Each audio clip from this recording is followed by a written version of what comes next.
The fluorescent lights of Portland General Hospital cast harsh shadows across Catherine Bennett's pale face as she lay in bed 7 months pregnant. Her hands trembled as they rested on her swollen belly, feeling her daughter kick despite the chaos around her. The room smelled of antiseptic and fear. Through the window, rain pounded against the glass, matching the rhythm of her racing heart. Plotted dramatic narrative with shocking twist and hook. Good start. I need to create the hook that shows the most unsettling part, the slap and the mistress laughing. Then I'll add the guilt-tripping question about subscribing. She had collapsed at home 3 hours earlier, her blood pressure dangerously high. The ambulance ride felt like a nightmare she could not wake from. Now, as the monitors beeped steadily beside her, documenting every heartbeat of her and her unborn child, Catherine waited for her husband to arrive. She needed him. Despite everything wrong in their marriage, she still hoped he would show up and be the man she married 5 years ago. The door opened, and Catherine's heart lifted for just a moment. Brandon Bennett walked in wearing his expensive gray suit, his dark hair perfectly styled despite the late hour. Behind him walked a woman Catherine had never met. She was young, maybe 25, wearing a red dress that seemed completely inappropriate for a hospital visit. The woman looked around the room with obvious disdain, her lips curled in disgust at the medical equipment. "Brandon," Catherine whispered, her voice weak. "Thank God you are here. The baby and we had a scare, but the doctors say we will be okay if I rest and—" "Catherine, this is Rachel," Brandon interrupted, gesturing to the woman beside him. "She needs to hear this too, since it affects our future." The words hit Catherine like ice water.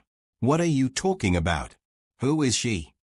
Rachel laughed, a sharp sound that seemed to cut through the air. "Oh honey, you really do not know. I am the woman Brandon actually loves. The woman he wants to build a future with." Catherine felt her blood pressure rising again, the monitor beside her beeping faster. "Brandon, what is she saying? Tell me, this is not true."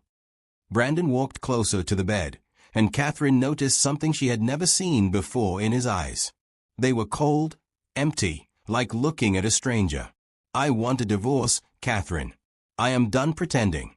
Rachel and I have been together for 8 months. I only stayed this long because of the business implications." "But our baby," Catherine whispered, tears streaming down her face. "You are going to be a father in 2 months." "That is your problem, not mine," Brandon said flatly. "I never wanted children. You knew that. You trapped me with this pregnancy." The cruelty of his words made Catherine gasp. "Trapped you? We talked about starting a family. You agreed. You said you wanted this." "I lied," Brandon said simply. "I needed you to think we had a future, so you would not ask questions about where I was spending my time and money." Rachel moved closer, her hand sliding possessively onto Brandon's arm. "Face it, Catherine. You were just a placeholder. Brandon needs someone exciting, someone who understands his ambitions, not some boring housewife." Catherine tried to sit up, anger giving her strength despite her condition. "Get out. Both of you. I will not listen to this while I am lying here worried about our child." "You will listen," Brandon snapped, his voice rising. "I am tired of your neediness, your constant questions, your pathetic attempts to fix what was never real." "Brandon, please," Catherine begged, her hand reaching toward him. "Think about what you are saying. This is our marriage, our family." Brandon grabbed her wrist roughly, and Catherine cried out in pain. "There is no family. There is just a mistake I am going to correct." A nurse passing by the door heard the commotion and stepped inside. "So, you need to calm down. This patient needs rest and—" "Stay out of this," Brandon shouted at the nurse, whose name tag read Jennifer. Catherine pulled her wrist away from Brandon's grip. "You have become a monster. I do not even recognize you anymore." "Good," Brandon said, his face twisting with rage. "Maybe now you will finally understand that I do not want you or that baby." The words broke something inside Catherine. 5 years of trying to be the perfect wife, of overlooking his late nights and cold distance, of hoping things would get better once the baby came. All of it was a lie. "I want you to leave," Catherine said, her voice stronger despite her tears. "Both of you. Get out of my room right now." Rachel laughed again, that cruel, Mocking sound. Listen to her, Brandon. She actually thinks she has any power here. You own everything. The house, the cars, the bank accounts. She has nothing without you. She is right, Brandon said, moving even closer to the bed. You should remember that before you make demands. Jennifer, the nurse, stepped forward. Sir, I am asking you to leave. You are upsetting my patient, and her blood pressure is getting dangerous. This is between me and my wife, Brandon said, not even looking at the nurse. Catherine felt her baby kick hard, as if sensing her mother's distress. Brandon, please. Whatever happened between us, whatever you feel, just think about the baby. She deserves better than this. Stop talking about that baby, Brandon shouted, and then, before anyone could react, his hand swung out and struck Catherine across the face. The sound of the slap echoed through the room. Catherine's head snapped to the side, pain exploding across her cheek. For a moment, everything went silent except for the frantic beeping of the monitors. Then Rachel's laughter filled the air, high and delighted, as if she had just witnessed the funniest thing in the world. Oh my God, Rachel gasped between laughs. Did you see her face? She actually thought you cared. Jennifer rushed to Catherine's side, hitting the call button urgently. I need security and a doctor in room 412 immediately. Patient has been assaulted. Brandon seemed to realize what he had done. His hand dropped to his side, but his face showed no remorse, only annoyance at being interrupted. This is not what it looks like. I saw exactly what happened, Jennifer said firmly, positioning herself between Brandon and Catherine. You struck a pregnant woman. In a hospital. With witnesses. The door burst open as two security guards rushed in, followed by a doctor. Catherine touched a burning cheek, her whole body shaking. She looked at Brandon, this man she had loved and trusted, and so only a stranger capable of violence. Sir, you need to come with us, one of the security guards said, moving toward Brandon. Do you know who I am? Brandon demanded. I am Brandon Bennett. I have lawyers who will destroy this hospital if you touch me. Then your lawyers can meet you at the police station, the security guard said calmly. Assault is assault, no matter who you are. As security escorted Brandon from the room, Rachel followed, still laughing. This is too perfect, she called back. Wait until everyone hears about this. Poor little Catherine, all alone with no one to help her. The door closed behind them, and Catherine finally broke down completely. Jennifer sat beside her, holding her hand gently. You are safe now. I promise you, we will make sure you are safe. My baby, Catherine sobbed. Is my baby okay? The doctor checked the monitors quickly. Your baby is fine. Strong heartbeat, good movement. But we need to keep you here for observation. Your blood pressure is very high, which is not surprising after what just happened. I need to call my father, Catherine said, trying to reach for her phone with trembling hands. Jennifer helped her dial the number. As the phone rang, Catherine wondered how she would explain to her father that his son-in-law, the man he had trusted to care for his daughter, had just struck her while she lay pregnant and helpless in a hospital bed. Thomas Wright answered on the second ring, his voice alert despite the late hour. Catherine? What is wrong? Why are you calling so late? Dad, Catherine whispered, and then the words poured out between sobs. I am at Portland General. Brandon hit me. He brought his mistress to the hospital, and he hit me, and she laughed. Dad. She just stood there, and laughed while he... I am on my way, Thomas said, his voice turning to steel. Right now. I am getting on the first flight from Boston. You stay where you are, and you do not talk to Brandon again. Do you understand me? Not one word until I get there. Okay, Catherine whispered. Catherine, listen to me, her father continued. This is not the end. This feels like the end right now, but it is not. Help is coming. People who care about you are going to surround you. You and that baby are going to be okay. Better than okay.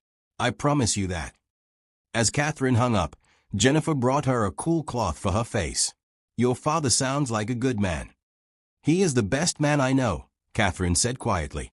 I should have listened when he said Brandon was not right for me. Sometimes we have to learn the hard way, Jennifer said gently. But you know what? You are going to get through this. I have seen a lot in my years as a nurse, and I can tell you have strength in you. This is just the beginning of your story, not the end."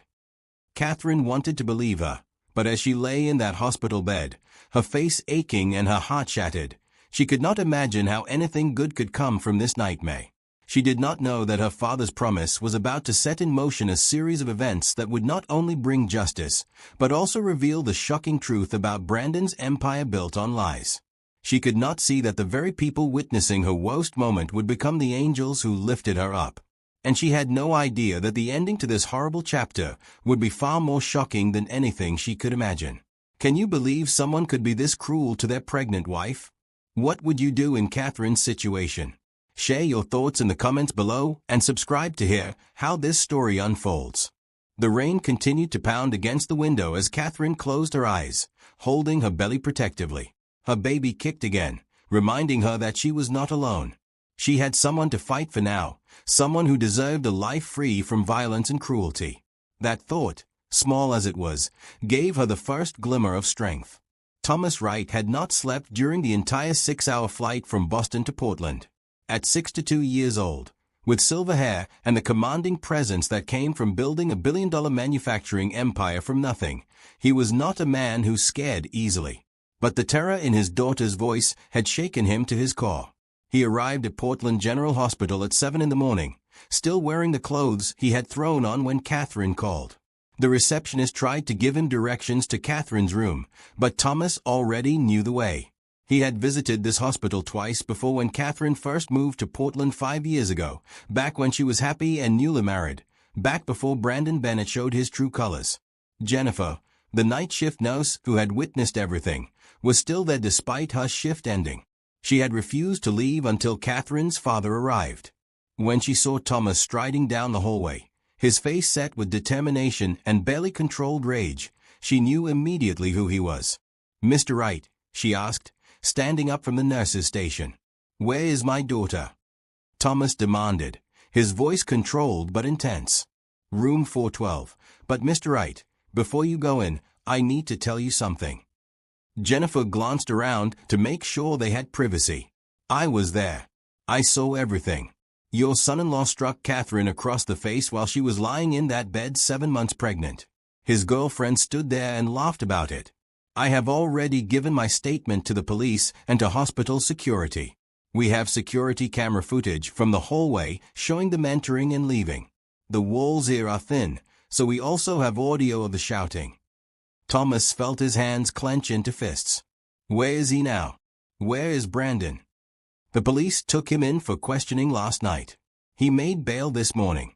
He has been calling the hospital demanding to see Catherine, but we have security stationed at her door with strict orders. He cannot get near her." "Good," Thomas said. "Thank you for protecting her. Thank you for not looking the other way." Jennifer's eyes filled with tears. No one should have to go through what she went through last night. "I have been a nurse for 15 years, and I have seen too many women hurt by the people who are supposed to love them. I was not going to let Catherine become another statistic." Thomas reached out and shook Jennifer's hand firmly. "You are a good person. The world needs more people like you." When Thomas entered Catherine's room, his heart broke at the sight of his daughter. Her left cheek was badly bruised, the imprint of Brandon's hand still visible. Her eyes were swollen from crying all night.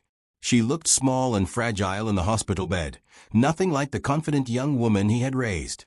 "Daddy," she whispered, and the word came out like a child's, broken and needing comfort. Thomas moved quickly to her side and gathered her carefully into his arms, mindful of all the tubes and monitors attached to her.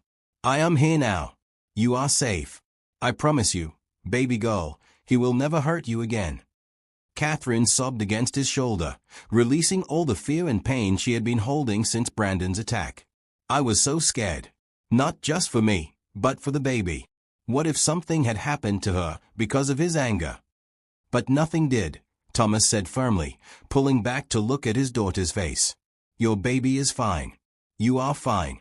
You are both survivors, and you are both going to have a beautiful future ahead of you." "How can you say that?" Catherine asked. "He owns everything. The house is in his name. The bank accounts are his. I signed a prenup when we got married. I have nothing, Dad. No job, no income, nowhere to live. Thomas smiled, and it was not a kind smile. It was a smile of a man who had built an empire by being smarter and tougher than his competition. Catherine, you seem to have forgotten who your father is. I did not become CEO of the largest manufacturing company in New England by being stupid or weak. Brandon made a very big mistake when he hurt you. He picked a fight with the wrong family. What are you going to do? Catherine asked, seeing the determination in her father's eyes. First, we are getting you out of this hospital as soon as the doctors clear you. You are coming to stay with me. I already called my real estate agent, and she found me a beautiful house in the West Hills with a gated entrance and security. That is where you and my granddaughter are going to live until we figure out the next steps. Dad, I cannot let you buy a house for me. That is too much. Catherine, listen to me, Thomas said, taking her hands gently. You are my daughter. That baby is my grandchild. There is nothing in this world I would not do to keep you both safe and happy. Accepting help is not weakness. It is wisdom. Let the people who love you help you. Catherine nodded, fresh tears flowing down her face. Okay. Thank you, Daddy. Second, Thomas continued, I have already made some calls. My lawyer is flying in from Boston this afternoon.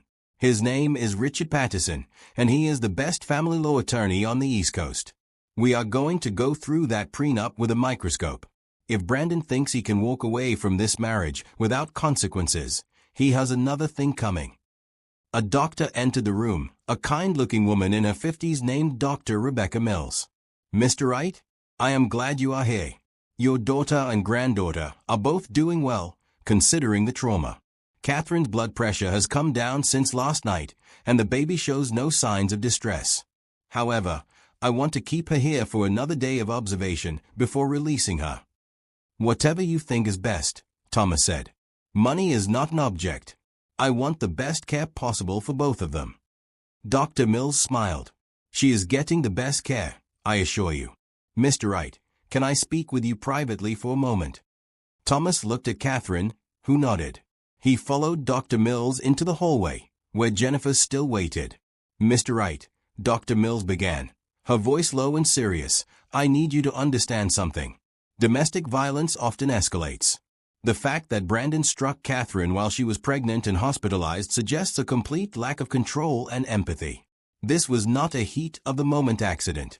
This was calculated cruelty done in front of witnesses because he felt entitled to hurt her. I understand, Thomas said grimly. What you may not know, Dr. Mills continued, is that strangulation and violence during pregnancy are strong predictors of homicide. I have seen too many cases where it started with a slap and ended with a funeral. Your daughter needs protection, and she needs it immediately. The words hit Thomas like a physical blow. Are you saying Brandon might try to kill her? I am saying we cannot take that chance, Dr. Mills replied. The police have filed charges, which is good. But Brandon has money and connections. He made bail in a few hours. Men like him often see their partners as property, and they become most dangerous when they lose control of that property. Your decision to move Catherine to a secure location is smart. I would also suggest she gets a restraining order immediately and that she never meets with Brandon alone, not even with lawyers present. Thomas felt his blood run cold, but he kept his voice steady. Thank you for being honest with me. I will make sure Catherine is protected. After Dr. Mills left, Jennifer approached Thomas again. Mr. Wright, I hope you do not think I am overstepping, but I want you to know that I am here if Catherine needs anything. I have been through something similar myself many years ago. I know how isolating and terrifying it can be. If she needs someone to talk to, someone who understands, I would be happy to visit her after she leaves the hospital. Thomas felt gratitude wash over him. That is very kind of you. I think Catherine could use friends right now. Real friends who care about her well-being. There's something else, Jennifer said. There was another woman in the hallway last night when everything happened. She is a patient advocate here at the hospital. His name is Robert Collins. He heard the commotion and came to help. He stayed with Catherine for hours after you called, making sure she felt safe until his shift ended. He left his card and said if Catherine needs any help navigating victim services or legal resources, he knows people who can help. Thomas took the card Jennifer offered. Robert Collins, patient advocate, with a phone number and email address. There are good people in this world, Thomas said quietly. There are, Jennifer agreed. And I think you are going to find that Catherine has more support than she realizes. People do not like bullies, Mr. Wright. When word gets out about what Brandon did, this community is going to rally around your daughter. Thomas spent the rest of the day at Catherine's bedside. They talked about practical things like moving her belongings from the house she had shared with Brandon, about legal strategies and custody arrangements once the baby was born. But mostly, they talked about hope. I feel so stupid, Catherine admitted at one point. Everyone warned me about Brandon. You warned me. My friends warned me. But I thought I knew better. I thought I could make him happy, that I could fix whatever was broken in him. That is not stupidity, Thomas said gently. That is love. You loved him, and you wanted to believe the best about him. That is not a character flaw, Catherine. That is one of your greatest strengths. The problem is not that you love too much. The problem is that he did not deserve your love. I do not think I can ever trust anyone again, Catherine said. You will, Thomas assured her. Maybe not tomorrow, or next month, or even next year. But you will heal, and you will learn to trust again. The right people will show you that not everyone is like Brandon. There are good men in this world, Catherine. Men who would never raise a hand to the woman they love. Men who protect and cherish and support. You just happened to pick the wrong one first. As evening approached, Thomas made a series of phone calls. He called his investigator, a former FBI agent named Michael Santos who specialized in financial crimes. He called his real estate agent to finalize the purchase of the house in the West Hills. He called his assistant in Boston and told her to clear his schedule for the next month. His daughter needed him, and everything else could wait. The last call he made was to an old friend, Henry Morrison, who sat on the board of several major tech companies in Portland. Henry, I need information about a man named Brandon Bennett. He runs a tech startup called Bennett Innovations. I need to know everything about his business, his investors, his financials, his reputation. Can you help me? Henry was quiet for a moment. Tom, why are you asking about Bennett? That guy is bad news. There have been rumors for years about shady business practices, but he is slippery. Always manages to stay just on the right side of legal. He is my son-in-law, Thomas said flatly. And last night he put his hands on my pregnant daughter. Henry's response was immediate and fierce. That piece of trash. Tom, I will make some calls. If there is dote on Brandon Bennett, I will find it. And between you and me, I have heard whispers that his company's numbers do not add up. There may be fraud involved. If that is true, I know people who can make sure the right authorities take a very close look at his operations. I appreciate that, Henry. But I want to be clear about something. This is not about revenge. This is about protecting my daughter and making sure Brandon faces real consequences for what he did. I want justice, not just payback. Justice works for me, Henry replied. I will call you tomorrow with what I find. When Thomas returned to Catherine's room, he found her sitting up in bed, one hand resting on her belly. She looked more peaceful than she had that morning, though the bruise on her face had darkened to a deep purple. The baby has been very active today, Catherine said with a small smile. I think she knows her grandpa is here. Thomas sat beside the bed and placed his hand gently on Catherine's belly, feeling his granddaughter move beneath his palm. She is strong, just like her mother. I am not strong, Catherine protested. I let this happen. I ignored all the warning signs. Stop, Thomas interrupted gently. You did not let anything happen. Brandon made choices. He chose to cheat. He chose to lie. He chose to hit you. None of that is your fault. You are not responsible for his actions. You are only responsible for what you do next, and you are already making good choices. You called for help. You reported what happened. You are accepting support. That takes more strength than most people have. Catherine leaned her head against her father's shoulder. What if the baby asks about her father someday? What do I tell her? You tell her the truth, Thomas said. That her father made bad choices that hurt people, including her mother. But you also tell her that she is surrounded by people who love her, who chose to step up and be there for her. Family is not just about biology, Catherine.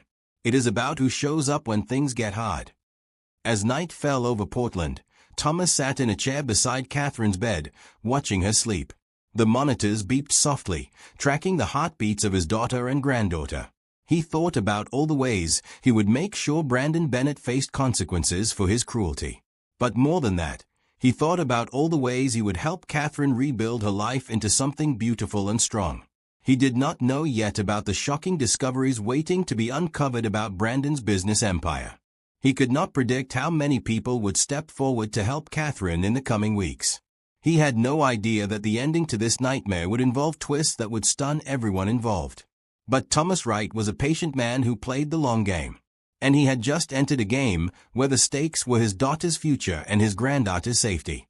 Brandon Bennett had no idea what kind of force he had unleashed when he struck Catherine. He was about to find out that some fathers never stop protecting their children. No matter how old those children grow. Catherine woke the next morning to find her hospital room filled with flowers. Not expensive arrangements from Brandon trying to apologize, but simple, cheerful bouquets from people she had never met. The cards read things like "Stay strong," and "You are not alone," and "Wishing you and your baby peace." Jennifer came in during her morning rounds, smiling at the display.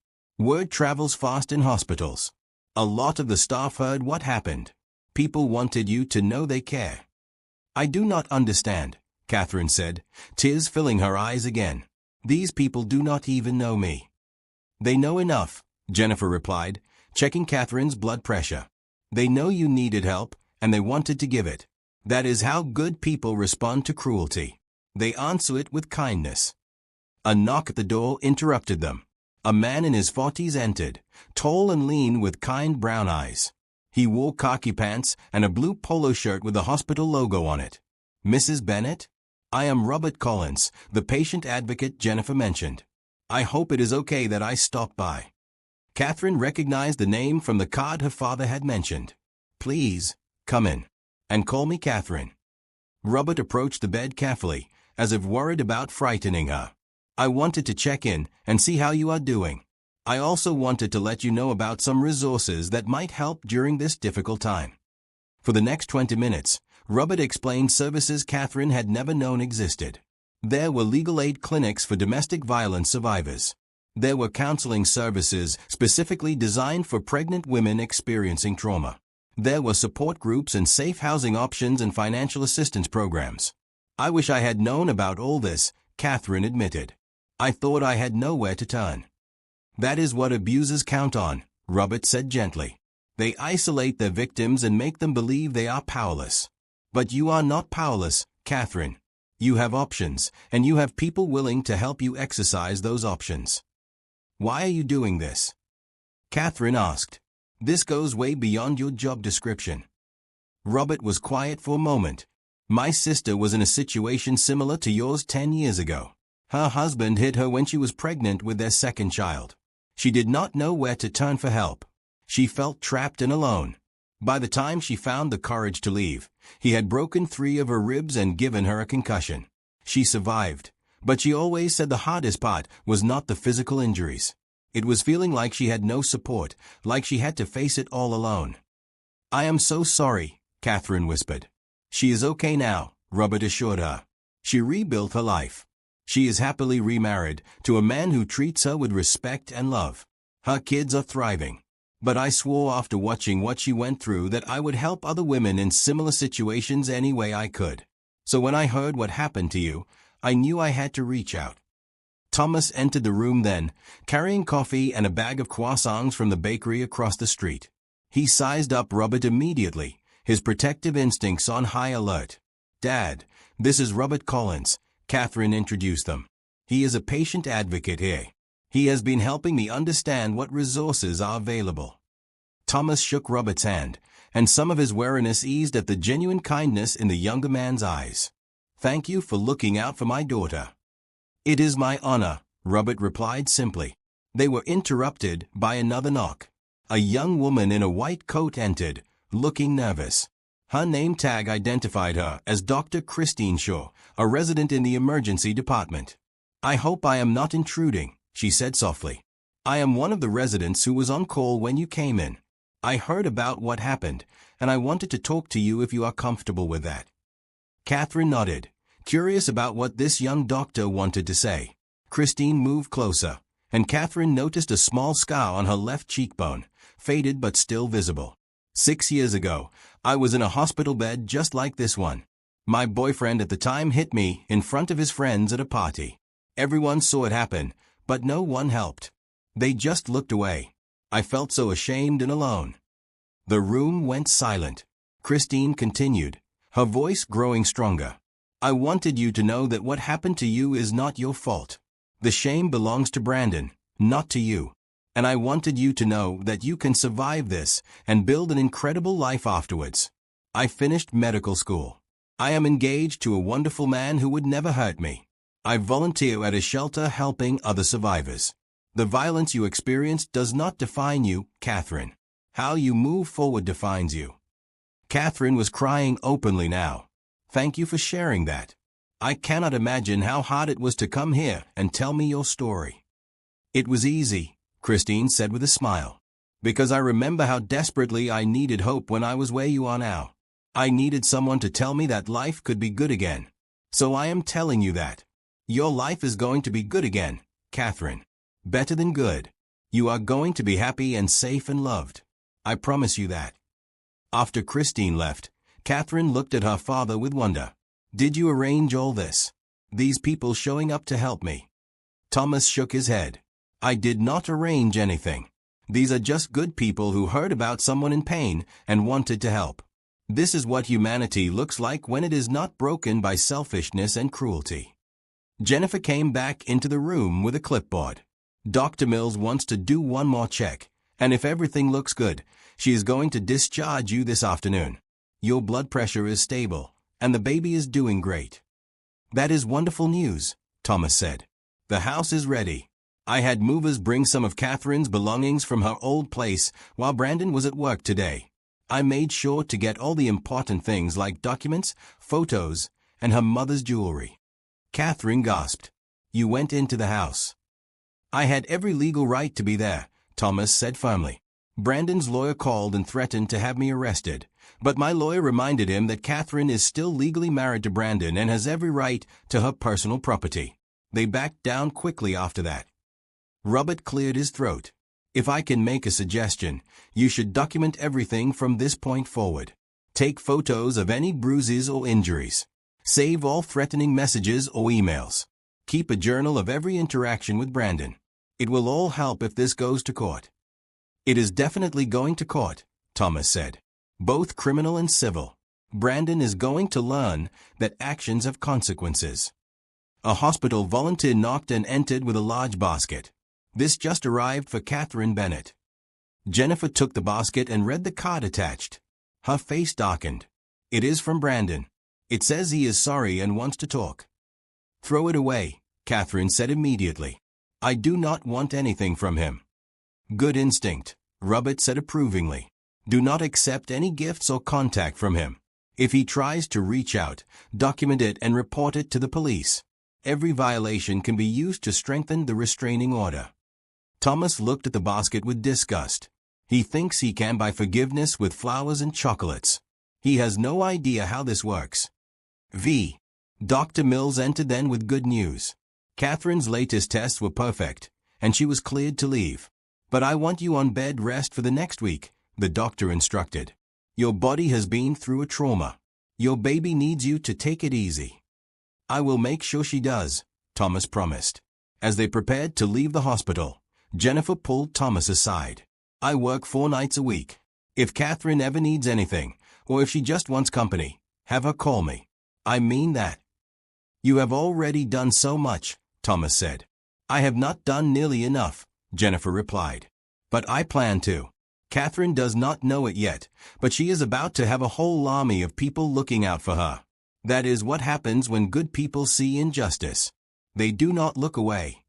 Robert also gave his personal cell phone number to Catherine. "Call anytime, day or night.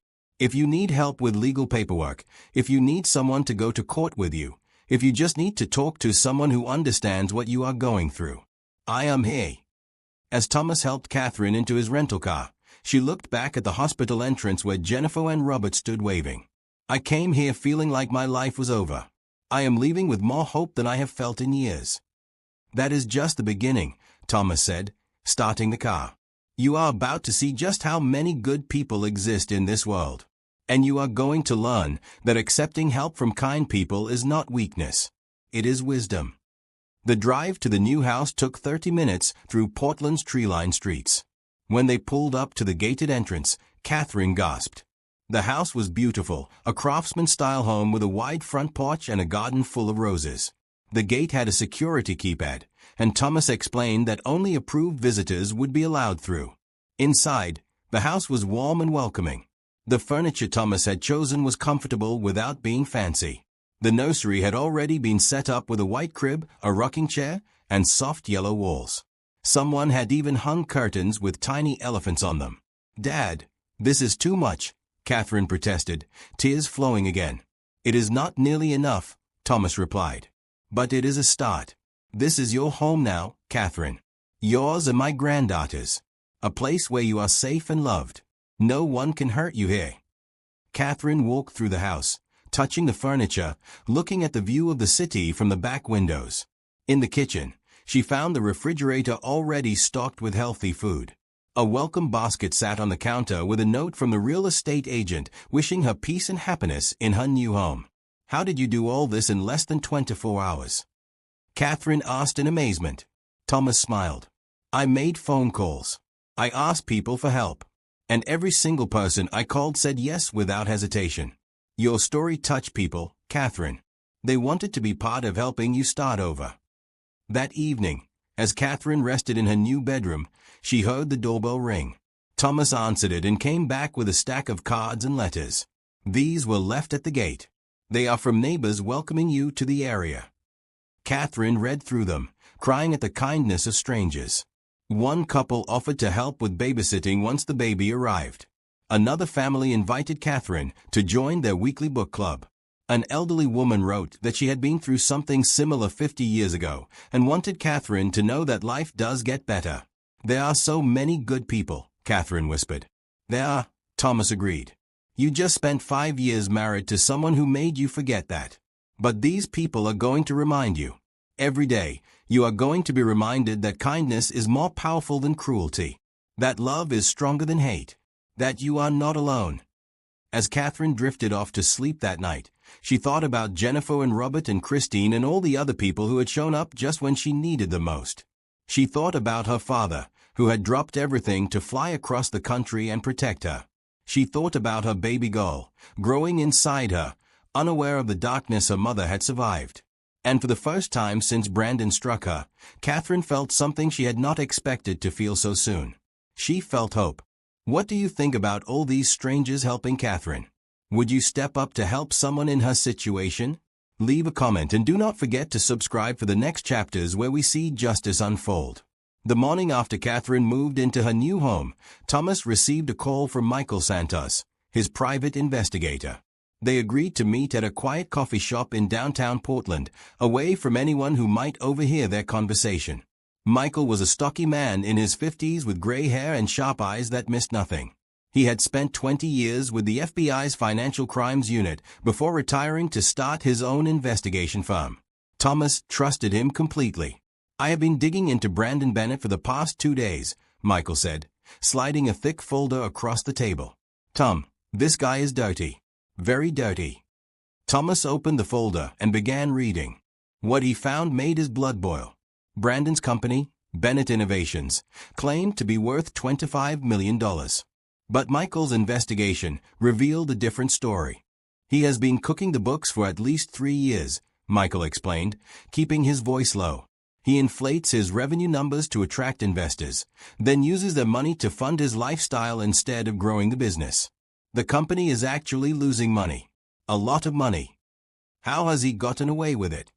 Thomas asked. He is smart. He keeps just enough projects moving to make it look legitimate. He uses shell companies to hide expenses. He bribes or intimidates anyone who asks too many questions. But his house of cards is about to fall. Michael pulled out another document. 2 weeks ago, a mid-level employee named Mark Richardson tried to blow the whistle on what was happening. He went to Brandon with evidence of the fraud and asked him to come clean. Brandon threatened to destroy his career and sued him for breach of contract. Mark is terrified, but he is also angry. I think he might be willing to talk to the authorities if he had protection. Find him, Thomas said immediately. Tell him I will pay for the best lawyers in the country if he agrees to testify about what Brandon has been doing. Tell him I will personally guarantee his safety and his family's safety. I will reach out today, Michael promised. But Tom, there is more. Brandon has been using company funds to pay for lavish gifts for his mistress Rachel. Expensive jewelry, designer clothes, trips to Paris and Dubai. All of it charged to corporate credit cards and written off as business expenses. That is tax fraud on top of everything else. Thomas felt a grim satisfaction. What else did you find? Brandon has been having affairs for years. Rachel is just the latest. I found evidence of at least 4 other women he dated while married to Catherine. He paid for their apartments, their cars, their shopping sprees. All with money he stole from investors. What about his personal accounts? Does Catherine have any claim to his assets? Michael smiled. This is where it gets interesting. Brandon was so confident in that prenup that he got sloppy.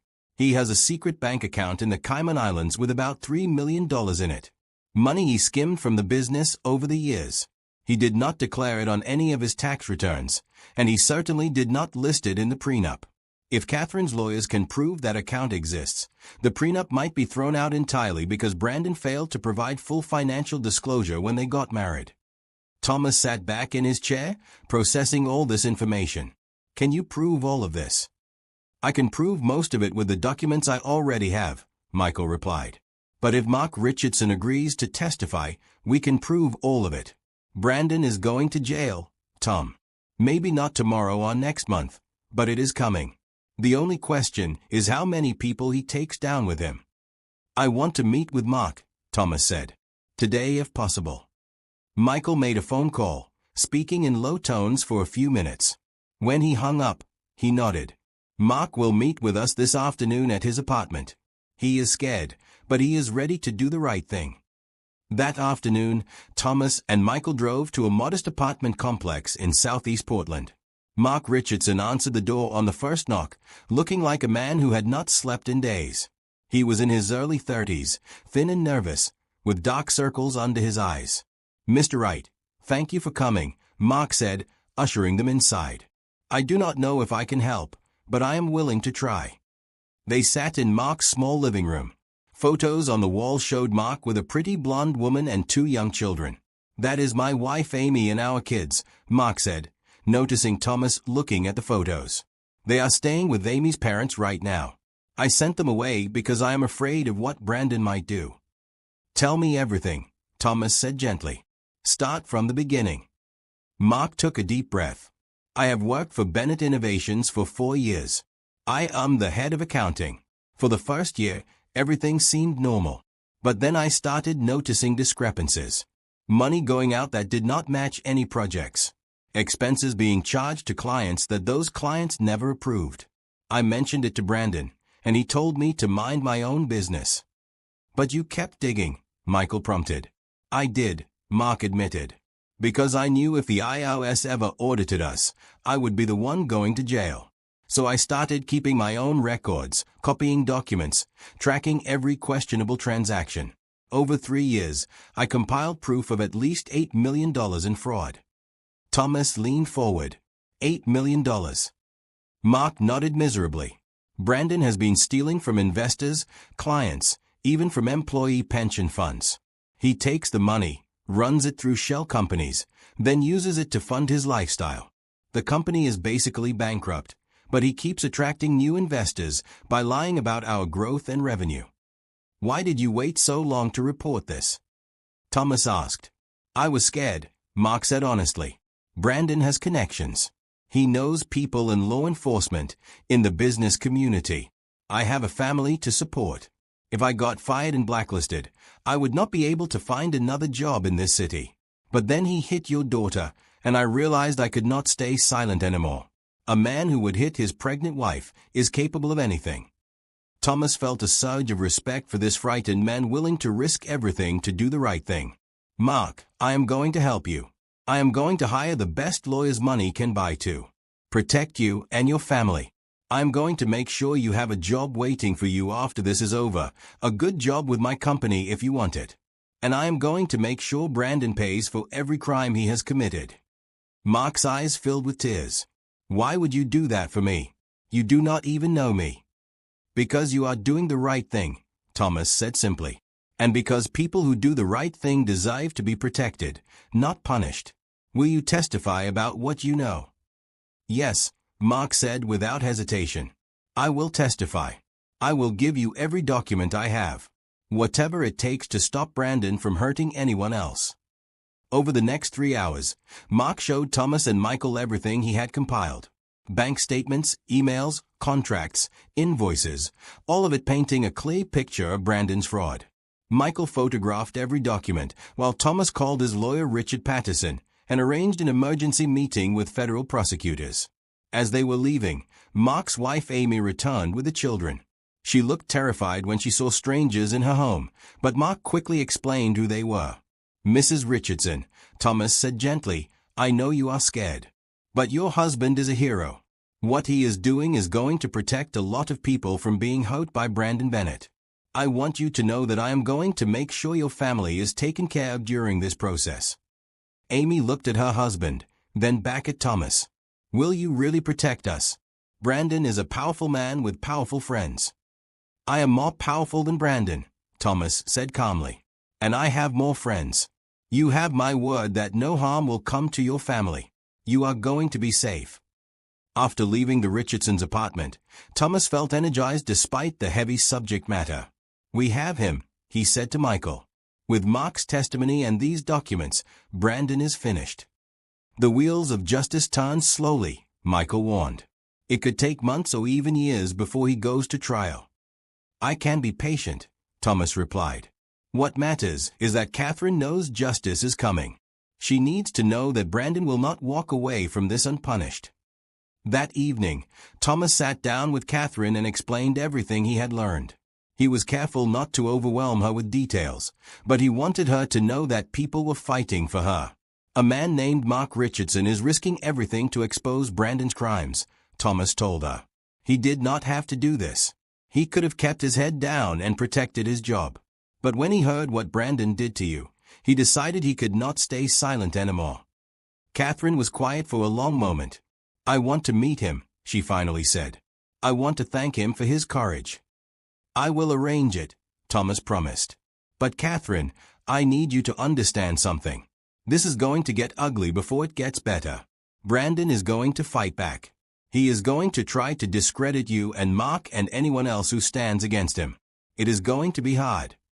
"I know," Catherine said, her hand resting on her belly. "But I have to see this through. For her.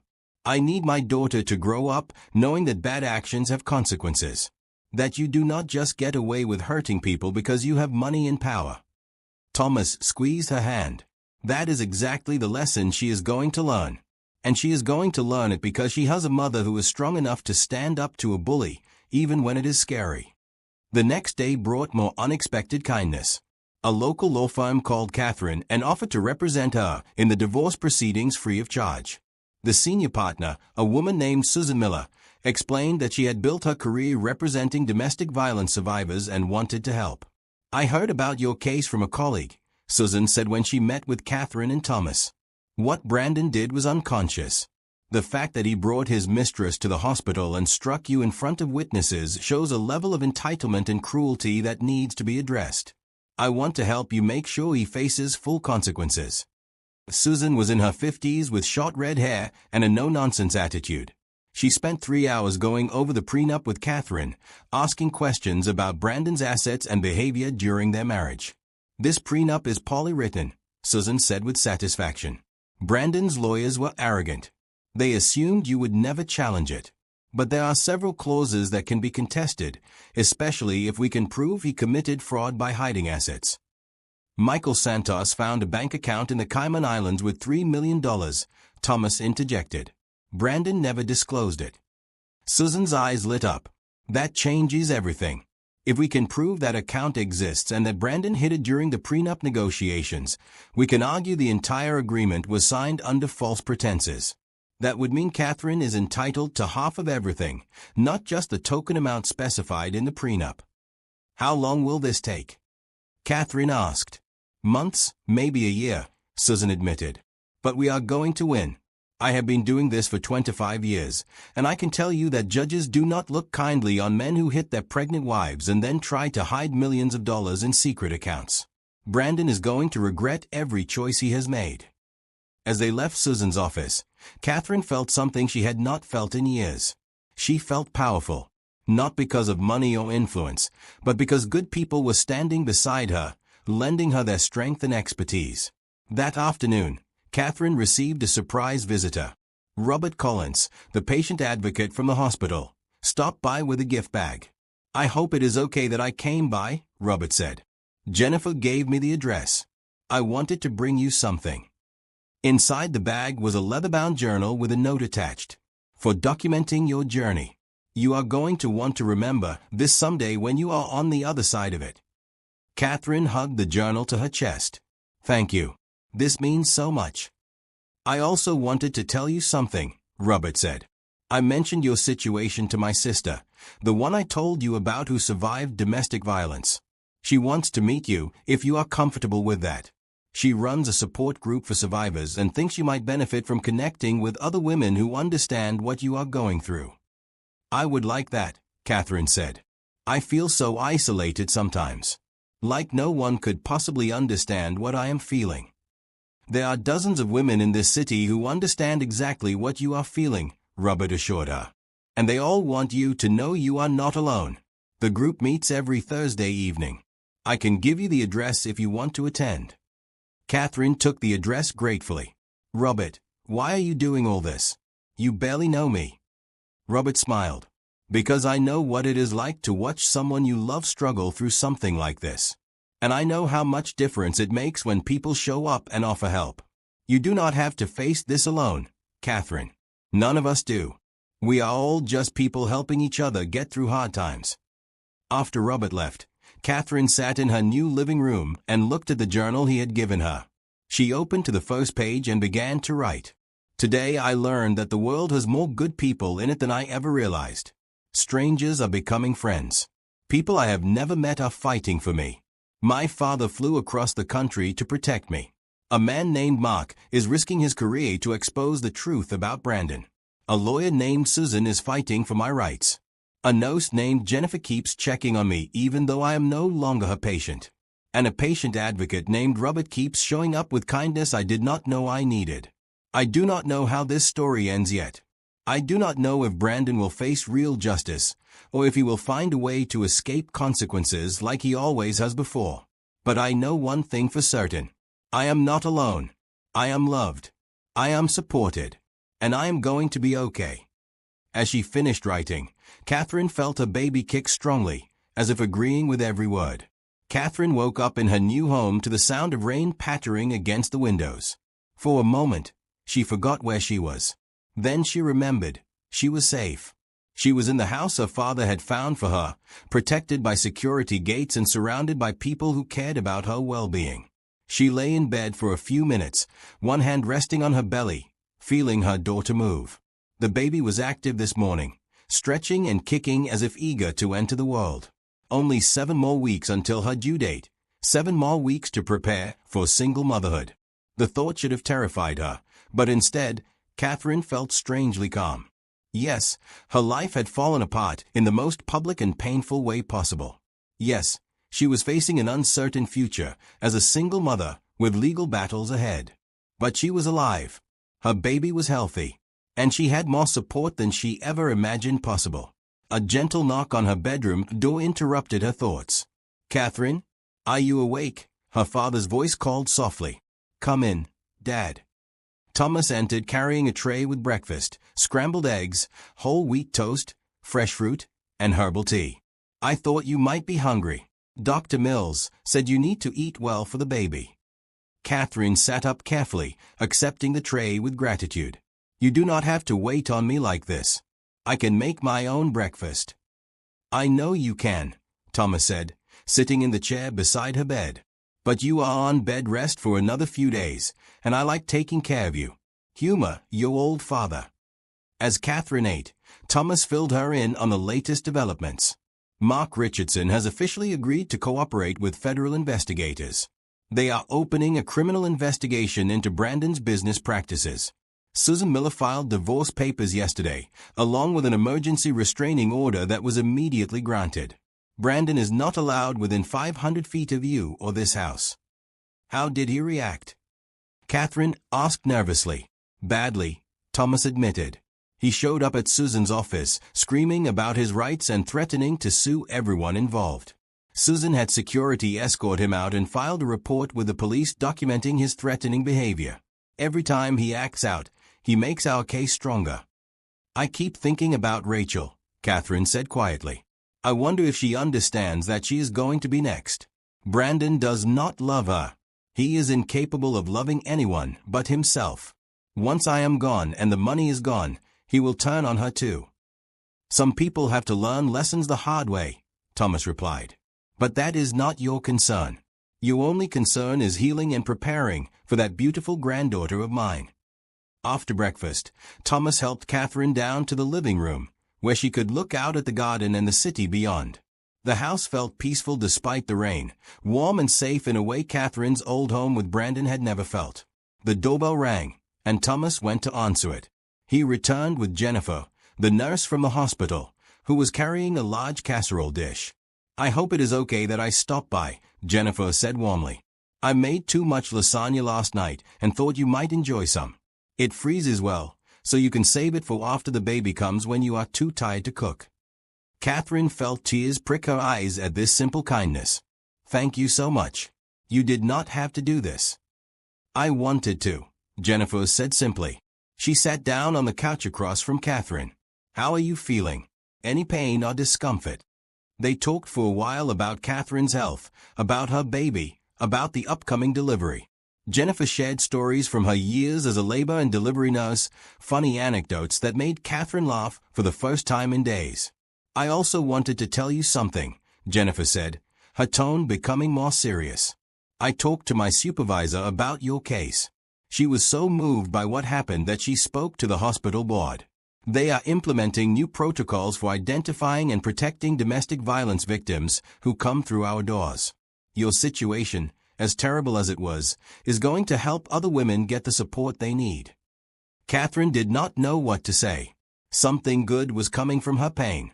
Other women would be protected because of what she had endured. Before Jennifer left, she pressed a piece of paper into Catherine's hand. "These are the contact numbers for every survivor I have met over the years who wanted to stay in touch. I asked them if I could share their information with you, and every single one said yes. If you ever need to talk to someone who has been through something similar, call any of these women. They are all thriving now, all building beautiful lives. You are going to be okay, Catherine. I promise you that."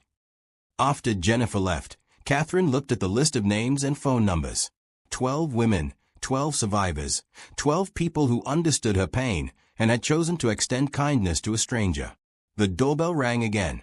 This time it was an elderly woman from 3 houses down, carrying a basket of knitted baby blankets in soft pastels. "I am Margaret Phillips," the woman introduced herself. "I live in the blue house with the rose garden. I heard you were expecting a little one and thought you might like these." The blankets were exquisite, clearly made with love and skill. "These are beautiful," Catherine said, running her hand over the soft yarn. "You made all of these." "I have been knitting for 60 years, Margaret said with a smile. "It keeps my hands busy and my mind active. I made these hoping they would go to someone who needed them. When I heard a young mother was moving into the neighborhood, I knew exactly where they should go." Margaret stayed for tea, sharing stories about the neighborhood and offering to help with anything Catherine might need. "I raised 5 children in this area," she said. I know how hard it can be, especially when you are doing it alone. My Herbert passed away 15 years ago, and I have been alone ever since. But the neighbors here, they look out for each other. You are going to fit right in. Throughout the day, more neighbors stopped by. A young couple from across the street brought fresh baked cookies and offered to help set up the nursery. A family with 3 children invited Catherine to their weekly game night once she was feeling up to it. A single mother from 2 doors down shared advice about navigating parenthood alone and promised to babysit whenever Catherine needed a break. By evening, Catherine's kitchen was full of food. Her nursery had new decorations, and her heart felt fuller than it had in years. She sat on the couch with her father, overwhelmed by the generosity of people she had just met. I do not understand why everyone is being so nice to me, Catherine said. They do not owe me anything. That is the point, Thomas replied. Kindness is not about obligation. It is about recognizing when someone needs help and choosing to provide it. These people heard that a young pregnant woman moved into the neighborhood after escaping a dangerous situation, and they wanted to show you that your new home is a safe place full of good people. The next morning, Catherine attended her first support group meeting for domestic violence survivors. Robert picked her up and drove her to a community center downtown, reassuring her the whole way that she did not have to share anything if she was not ready. The meeting room was warm and welcoming, with comfortable chairs arranged in a circle. About a dozen women of various ages sat talking quietly. When Catherine entered with Robert, a woman in her 40s stood up and approached them with a warm smile. You must be Catherine. I am Robert's sister, Michelle. Welcome. Michelle hugged Catherine gently, and Catherine felt immediately at ease. The other women introduced themselves one by one, each sharing briefly how long they had been attending the group and where they were in their healing journey. We are all at different stages, Michelle explained. Some of us have been attending for years and use this as ongoing support.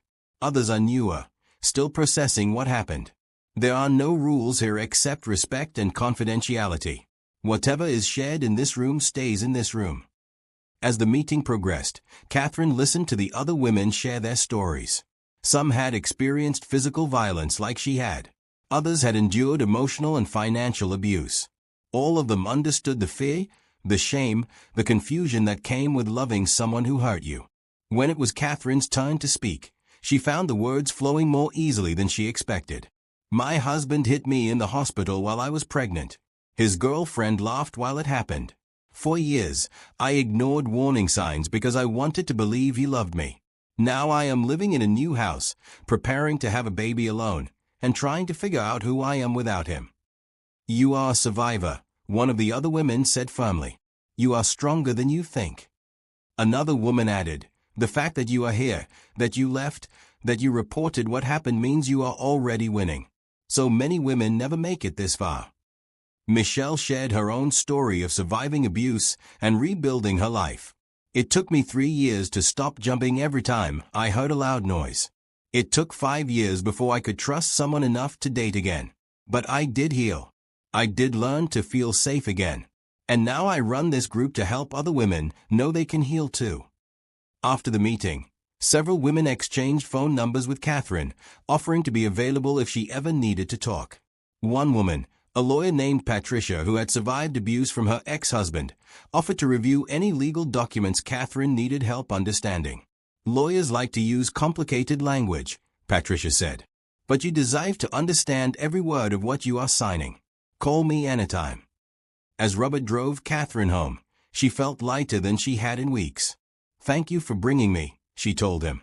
I did not realize how much I needed that. Michelle has been running that group for 8 years, Robert replied. She has helped hundreds of women rebuild their lives. I am glad it helped you too. When they arrived back at Catherine's house, they found Thomas waiting with news. Henry Morrison called. He has been asking questions about Brandon's business connections, and he discovered something interesting. Several of Brandon's investors are getting nervous. They have heard rumors about the investigation and are worried about their money. 2 of them have already filed lawsuits trying to recover their investments. What does that mean? Catherine asked. It means Brandon's empire is crumbling faster than we expected, Thomas said with satisfaction. When investors sue, they get access to financial records through discovery. that is going to expose even more fraud. Brandon is trying to plug holes in a sinking ship. That evening, as Catherine prepared for bed, she wrote in the journal Robert had given her, "Today, I learned that healing happens in community.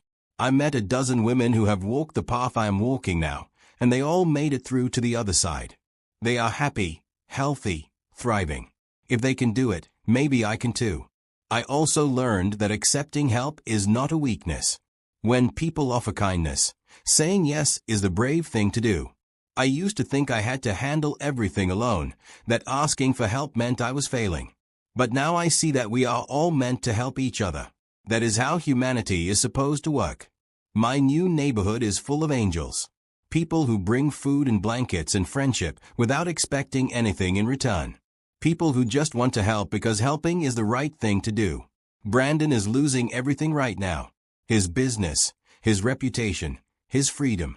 Part of me feels sad about that because I remember loving him once. But mostly I feel relieved. He is facing consequences.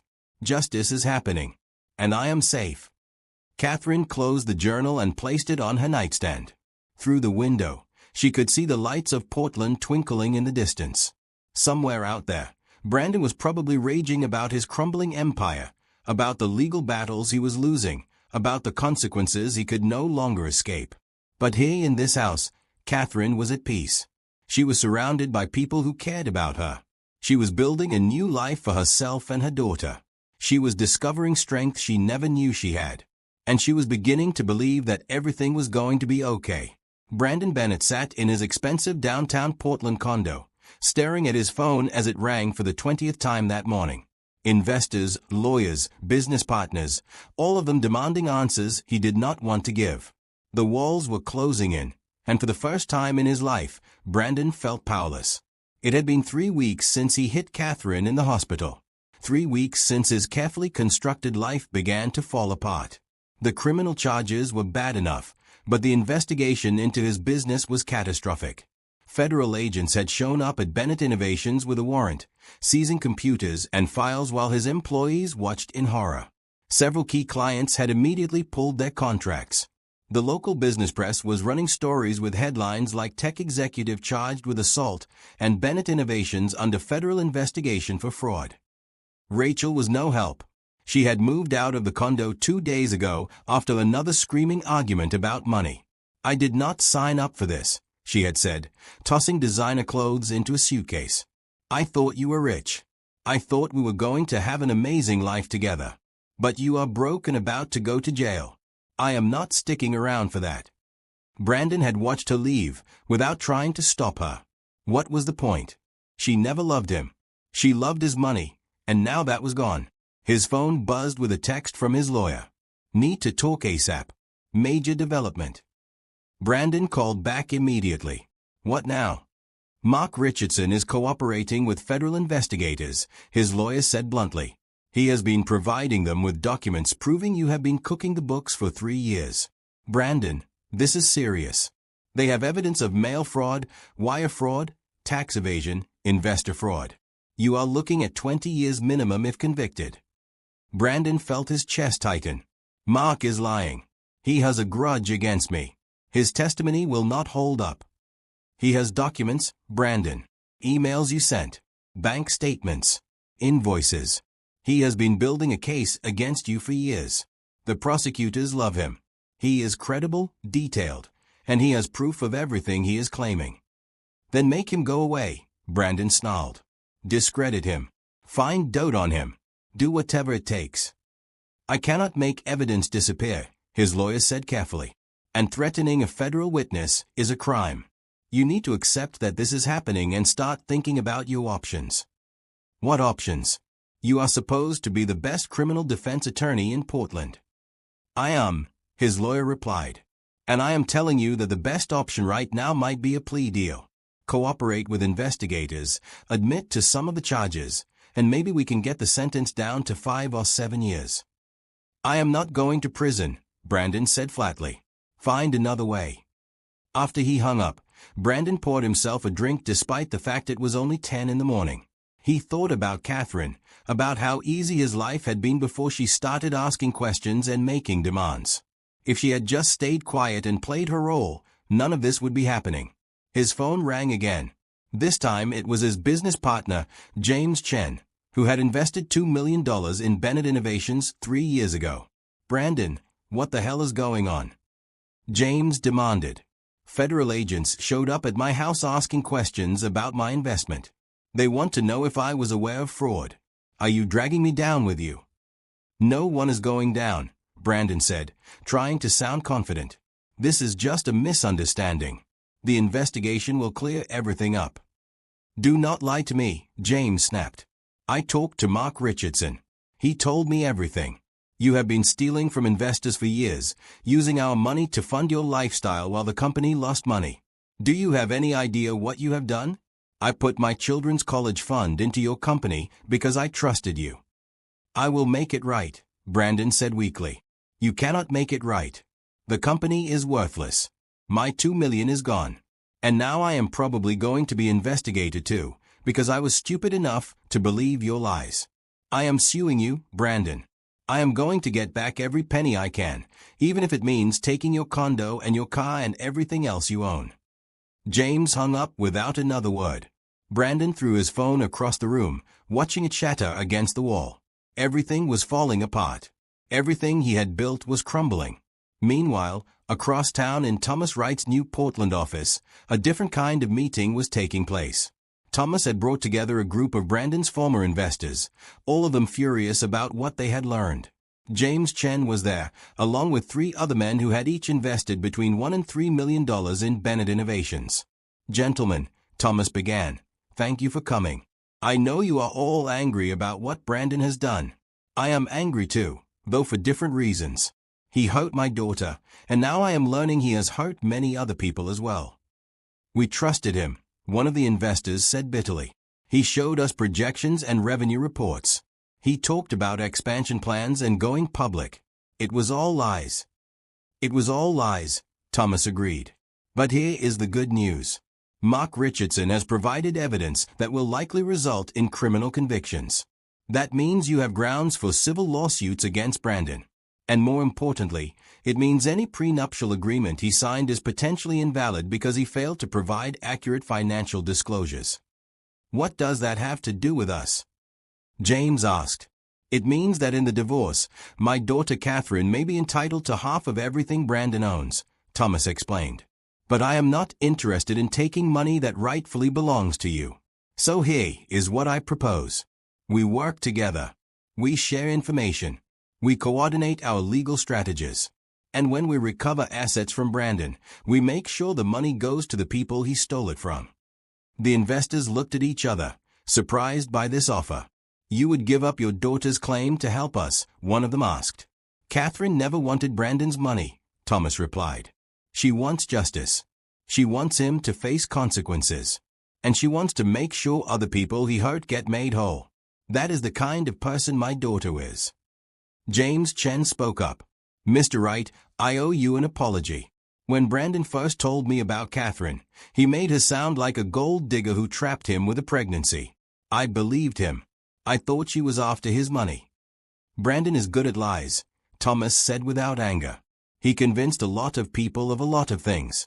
But the truth is coming out now. And the truth is that he is a con artist who hurt everyone who trusted him." Over the next hour, the group strategized.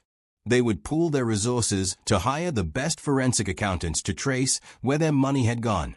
They would coordinate with federal investigators to provide additional evidence. And they would support Catherine's divorce case in any way they could. "One more thing," Thomas said as the meeting ended. "Brandon is going to try to hide assets.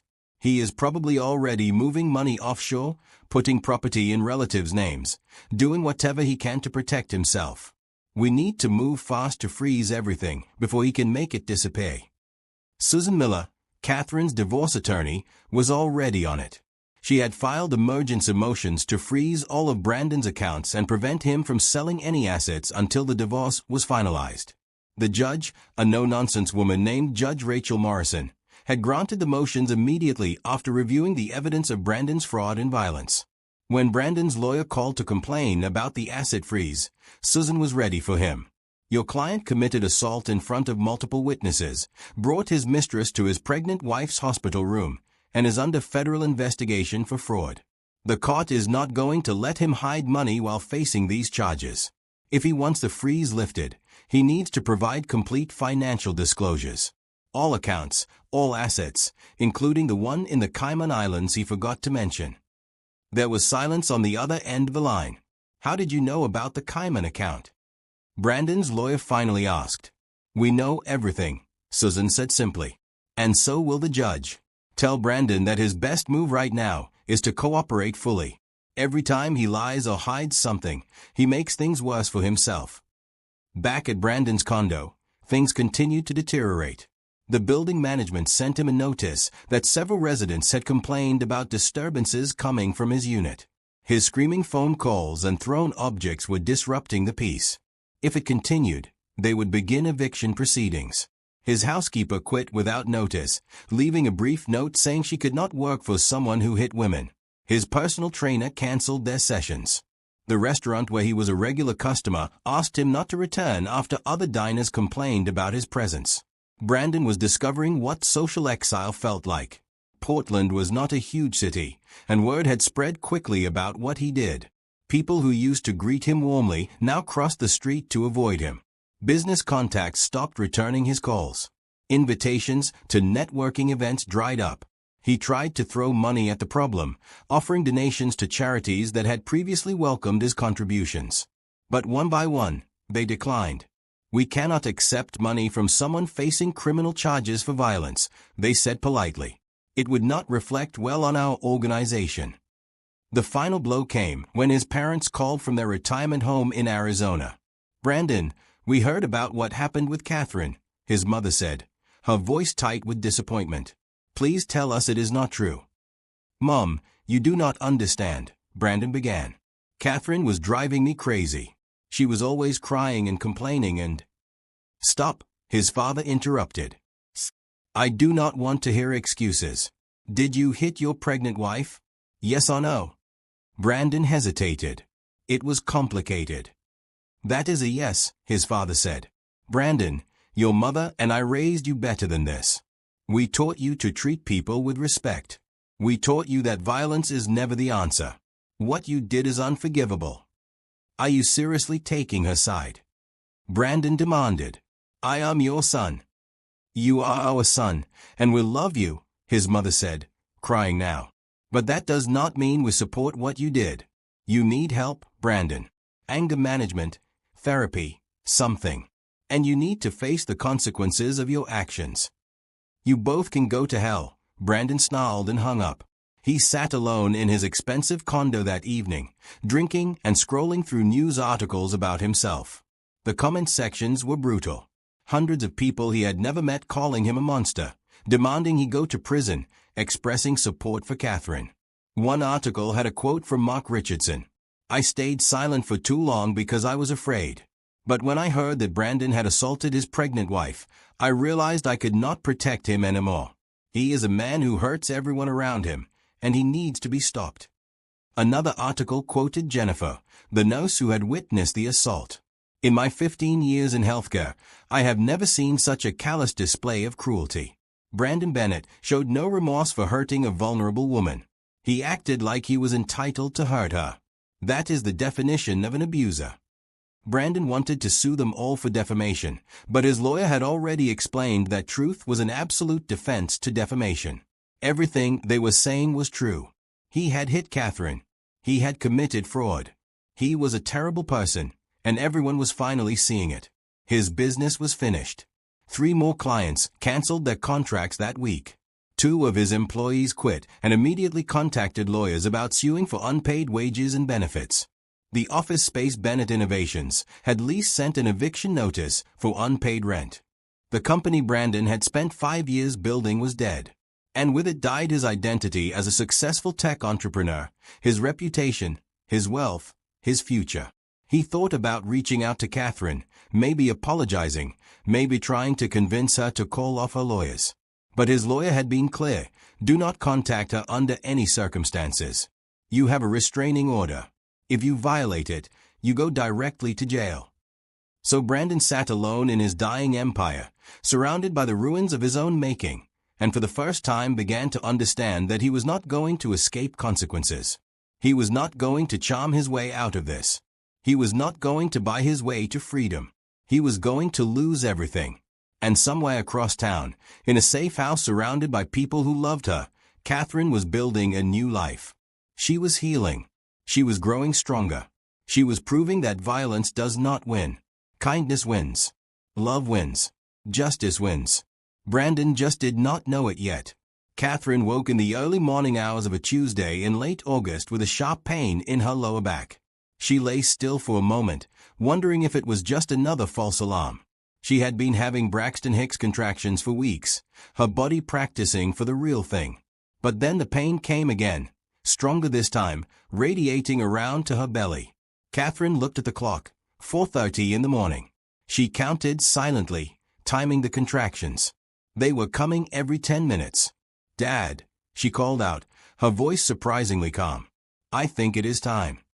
Thomas appeared in her doorway within seconds, already pulling on his shoes. "Are you sure?" "I am sure," Catherine said, breathing through another contraction. "She is ready to meet us." Thomas helped Catherine to the car, grabbing the hospital bag they had prepared weeks ago. As they drove through the quiet streets of Portland toward the hospital, Catherine felt strangely peaceful. Yes, she was about to give birth without her husband beside her. Yes, she was bringing a child into a situation far from what she had imagined. But she was not alone.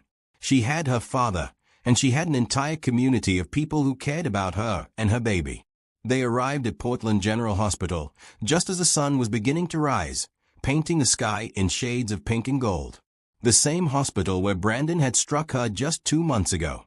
But this time, Catherine was arriving for a joyful reason. The admission nurse recognized Catherine immediately. "Oh honey, you are back. But this is a much better reason."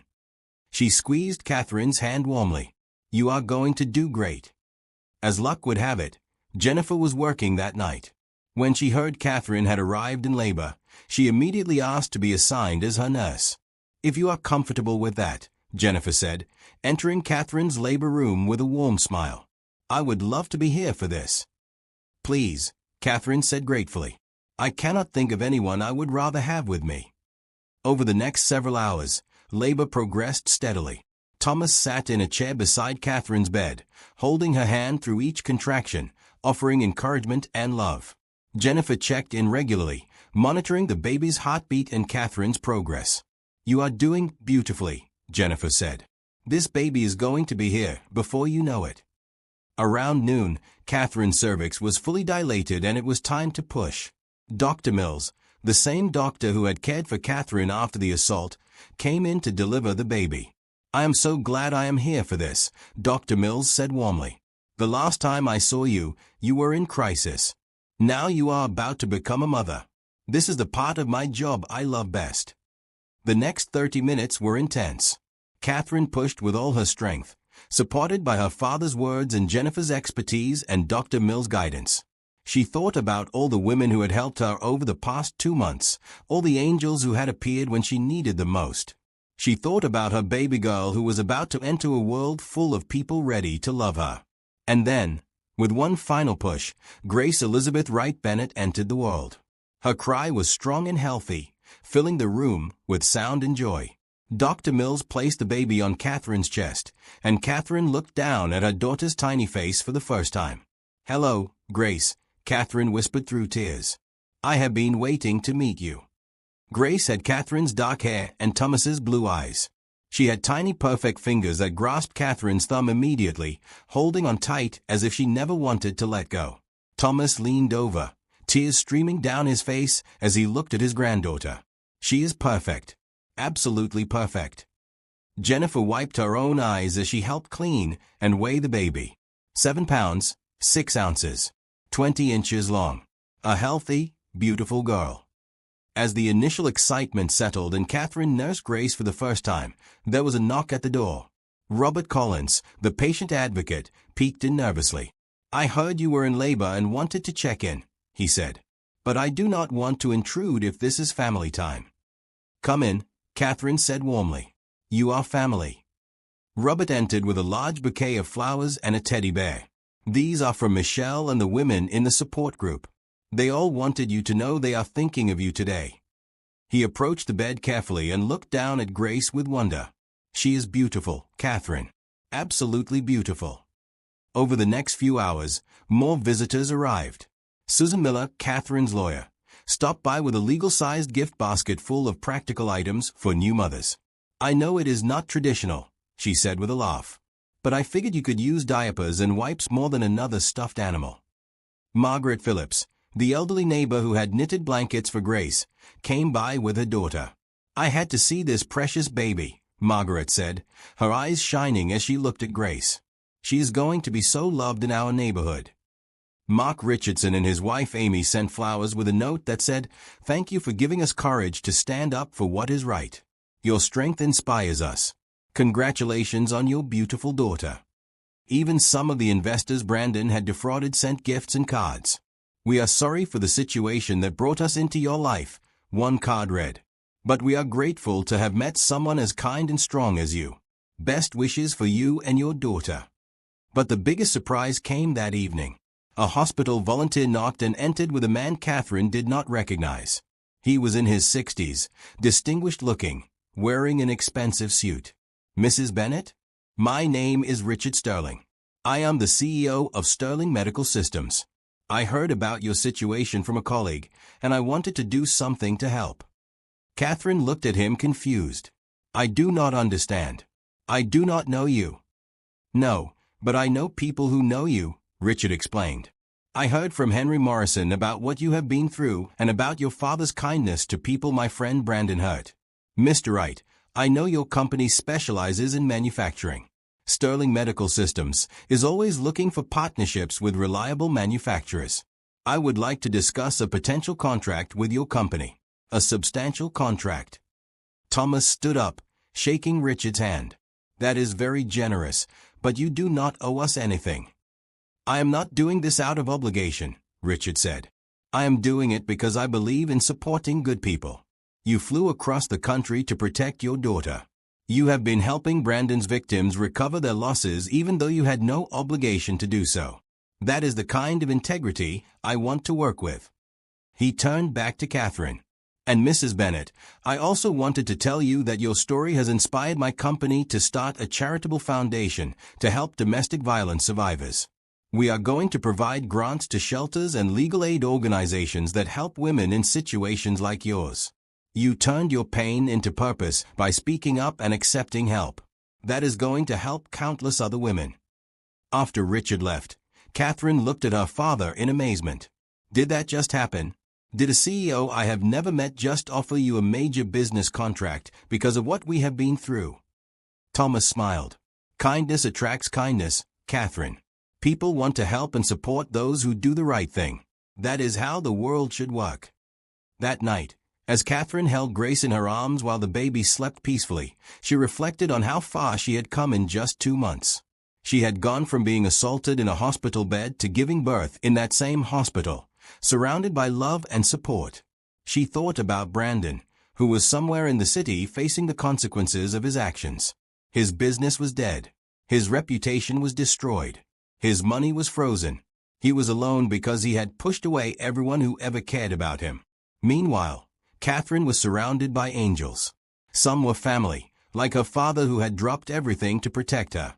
Some were professionals like Jennifer and Dr. Mills, who had gone above and beyond their job descriptions. Some were neighbors like Margaret who offered kindness simply because it was the right thing to do. Some were survivors like the women in the support group who shared their strength and hope. "Look at what we have been given," Catherine whispered to Grace. "Not just material things, but love. So much love from people who barely know us. That is the world I want you to grow up in, sweet girl. A world where people help each other. Where kindness is normal, not rare." Thomas sat in the chair beside the bed, watching his daughter and granddaughter with contentment. "You know what I realized today," he said quietly. "Brandon took a lot from you. He took your trust and your sense of safety and years of your life. But he did not break you. You are stronger now than you were before. And Grace is going to grow up with a mother who taught her that strength is not about never falling. It is about getting back up when you do fall. I could not have done this without you and everyone who helped, Catherine said. I was so close to giving up so many times. But you did not give up, Thomas replied. You accepted help when it was offered. You let people be kind to you. That takes courage, Catherine. A lot of people would have been too proud to accept help. But you understood that accepting kindness is not weakness. A hospital volunteer knocked softly and entered with yet another gift basket. This was just delivered, she said. It is from Portland Women's Shelter. They heard about your baby's birth and wanted to congratulate you. Catherine opened the card attached to the basket. It read, "Thank you for speaking up about your experience. Your courage to report what happened and accept help has already inspired 3 women to leave abusive situations this month. Because of you, 3 more women and their children are safe. That is Grace's first gift to the world. Her mother's courage saved other mothers. Congratulations on your beautiful daughter." Catherine sobbed as she read the words aloud. Her pain had purpose. Her story was already helping other women find the courage to leave dangerous situations. Grace was not even a day old, and already her existence had made a difference in the world. That night, after all the visitors left and the hospital grew quiet, Catherine sat in the rocking chair beside her bed, nursing Grace and watching the city lights twinkle through the window. She thought about how terrified she had been just a few months ago, how lost and broken she had felt. But look at her now. She was a mother. She had a beautiful home and financial security thanks to her father's help. She had friends and community and support. She had legal representation fighting for her rights. She had a future full of possibilities. And most importantly, she had Grace. This perfect, beautiful baby girl who deserved a life full of love and safety and opportunity. A life that Catherine was going to make sure she had, no matter what challenges lay ahead. "We are going to be okay," Catherine whispered to her sleeping daughter. "More than okay. We are going to be happy. I promise you that, Grace. Your life is going to be full of good people and bright futures. You will never doubt that you are loved." Jennifer stopped by to check on them one last time before her shift ended. "How are you doing, Mama?" "I am happy," Catherine said simply. "For the first time in years, I am truly happy." "You should be," Jennifer replied. "Look at this beautiful family you have. Look at all these people who love you.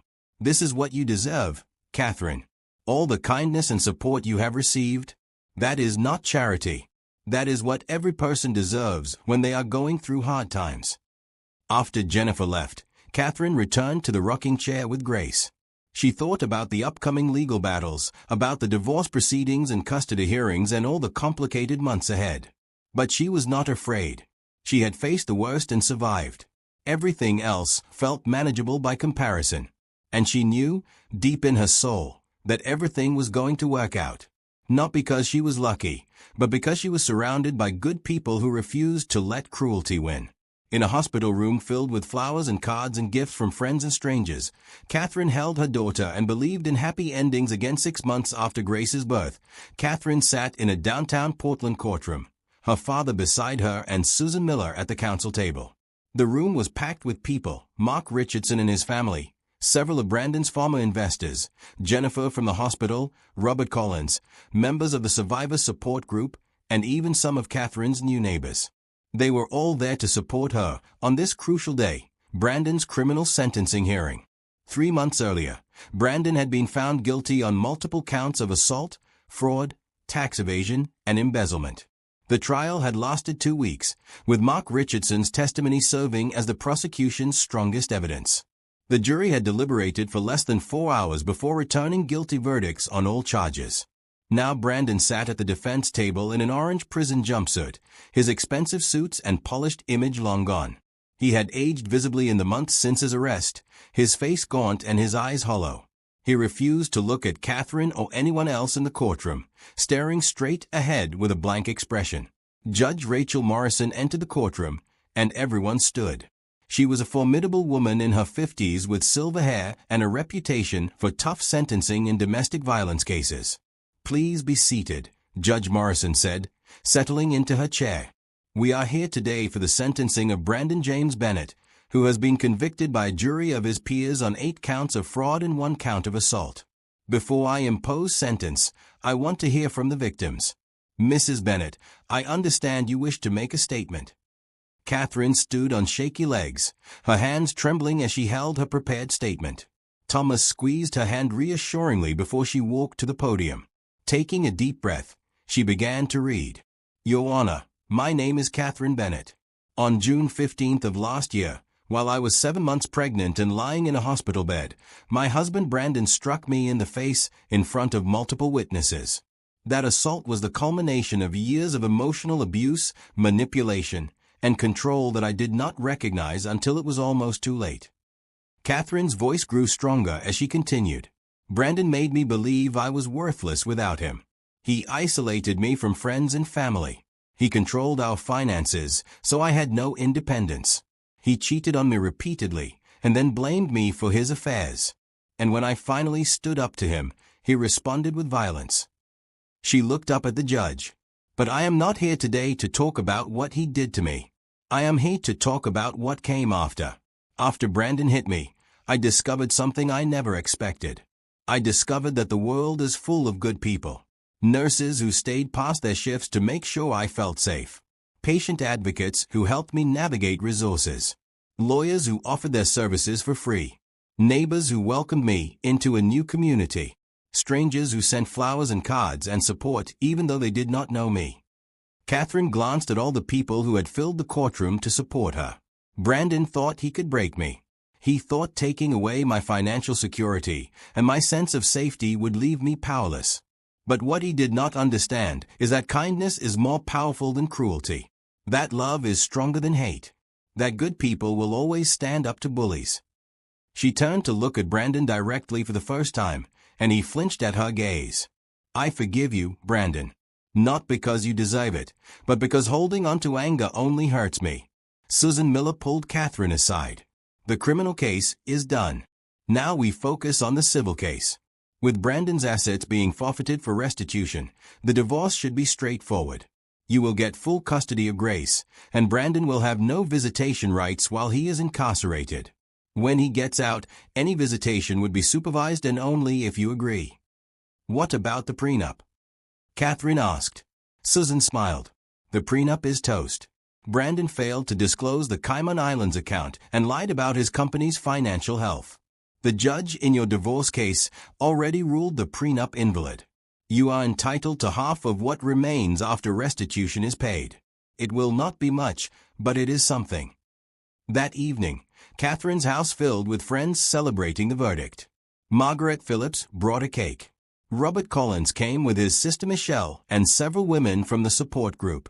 Even some of the investigators who had worked on the case stopped by to congratulate Catherine on her courage.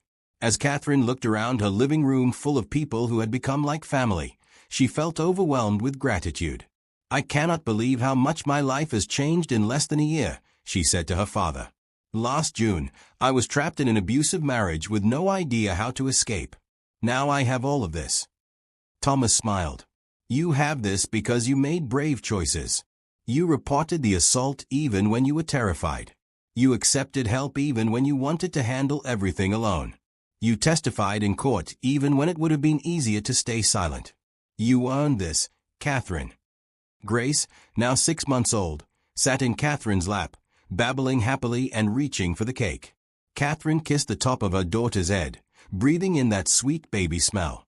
Your daddy is going to be in prison for a very long time, Catherine whispered to Grace. I am sorry about that. I wish things were different. But I promise you will grow up surrounded by people who love you and protect you. You will never doubt that you are valuable and worthy of respect. Later that night, after everyone left and Grace was asleep in her crib, Catherine sat on her back porch looking at the stars. She thought about how close she had come to losing everything. If Brandon had struck her just a little bit harder. If no one had witnessed the assault. If she had been too scared to report what happened. But none of those things occurred. Brandon's cruelty had been witnessed and documented. Good people had stepped forward to help. Justice had been served. Catherine pulled out the journal Robert had given her and began to write. Today Brandon was sentenced to 17 years in prison. 17 years during which he cannot hurt anyone else. 17 years during which Grace will grow from a baby to a young woman, and she will never have to know her father as anything other than a cautionary tale. I thought I would feel happy about his sentencing, and part of me does. Justice feels good. Accountability feels good. But mostly I just feel sad. Sad that Brandon made such terrible choices. Sad that so many people were hurt by his selfishness. Sad that Grace will grow up without a father because her father chose money and power over basic human decency. But I also feel hopeful. Because Brandon's story does not define mine. His choices do not limit my future. And his failure as a person does not change the fact that Grace is a blessing who will be raised by people who actually understand what love means. Tomorrow I start the next chapter of my life. A chapter where I am not defined by what was done to me, but by what I choose to do next. Catherine closed the journal and went inside, checking on Grace one more time before bed. Her daughter slept peacefully, one tiny fist curled beside her face, completely unaware of the justice that had been served on her behalf. "Sweet dreams, baby girl," Catherine whispered. "Tomorrow we start building the life you deserve." Spring arrived in Portland with cherry blossoms and warm sunshine. Catherine stood in the lobby of a newly renovated building in downtown, looking at the sign on the wall that read Grace Foundation, supporting survivors, building futures. It had been 9 months since Brandon's sentencing. 9 months during which Catherine had transformed her pain into purpose. The foundation she started with money from the divorce settlement provided grants to domestic violence shelters, legal aid for survivors, and counseling services for women rebuilding their lives. Jennifer, the nurse who had witnessed Brandon's assault, now served as the foundation's director. She had left her hospital job to dedicate herself full-time to helping survivors. "This is what I was meant to do," she had told Catherine when accepting the position. "Everything in my life led me to this moment, to this purpose." The foundation's office space took up the entire second floor of the building. There were counseling rooms for private sessions, a computer lab where survivors could learn job skills, a legal clinic staffed by volunteer attorneys, and a children's play area where mothers could bring their kids while attending support groups. Today was the foundation's official opening, and the lobby was filled with people. Local politicians, journalists, donors, and most importantly, survivors who would benefit from the foundation's services. Susan Miller, who now served on the foundation's board, approached Catherine with a smile. "Look at what you built. This is incredible." "I did not build it alone," Catherine replied, gesturing to all the people in the room. "This is what happens when a community comes together. Everyone here contributed something to make this possible." Mark Richardson and his wife Amy were there, having donated a substantial amount to the foundation's startup costs. "We got our restitution money from Brandon's assets," Mark explained. "But we wanted to give some of it to this cause. It feels right to take something that came from pain and turn it into help for others." Margaret Phillips, the elderly neighbor, had organized a fundraising craft sale that raised $15,000 for the foundation. "My knitting circle made 200 blankets, scarves, and hats to sell," she said proudly. "When you tell people you are raising money for domestic violence survivors, everyone wants to help." Robert Collins stood near the refreshment table, talking with his sister Michelle. He caught Catherine's eye and smiled, and Catherine felt her heart skip a beat the way it had been doing lately whenever she saw him. Over the past year, Robert had become one of Catherine's closest friends. He visited regularly, always with an excuse like dropping off information about survivor resources or checking on how the foundation planning was progressing. But Catherine had noticed the way he looked at her, the way he always found reasons to spend time with her and Grace. And if she was honest with herself, she had started looking forward to his visits. Started noticing the kindness in his eyes, the gentleness in his voice, the way he interacted with Grace as if she was the most important person in the world. But Catherine had been cautious. After Brandon, the thought of trusting another man felt terrifying. She had spent the past year focusing on healing, on Grace, on building the foundation.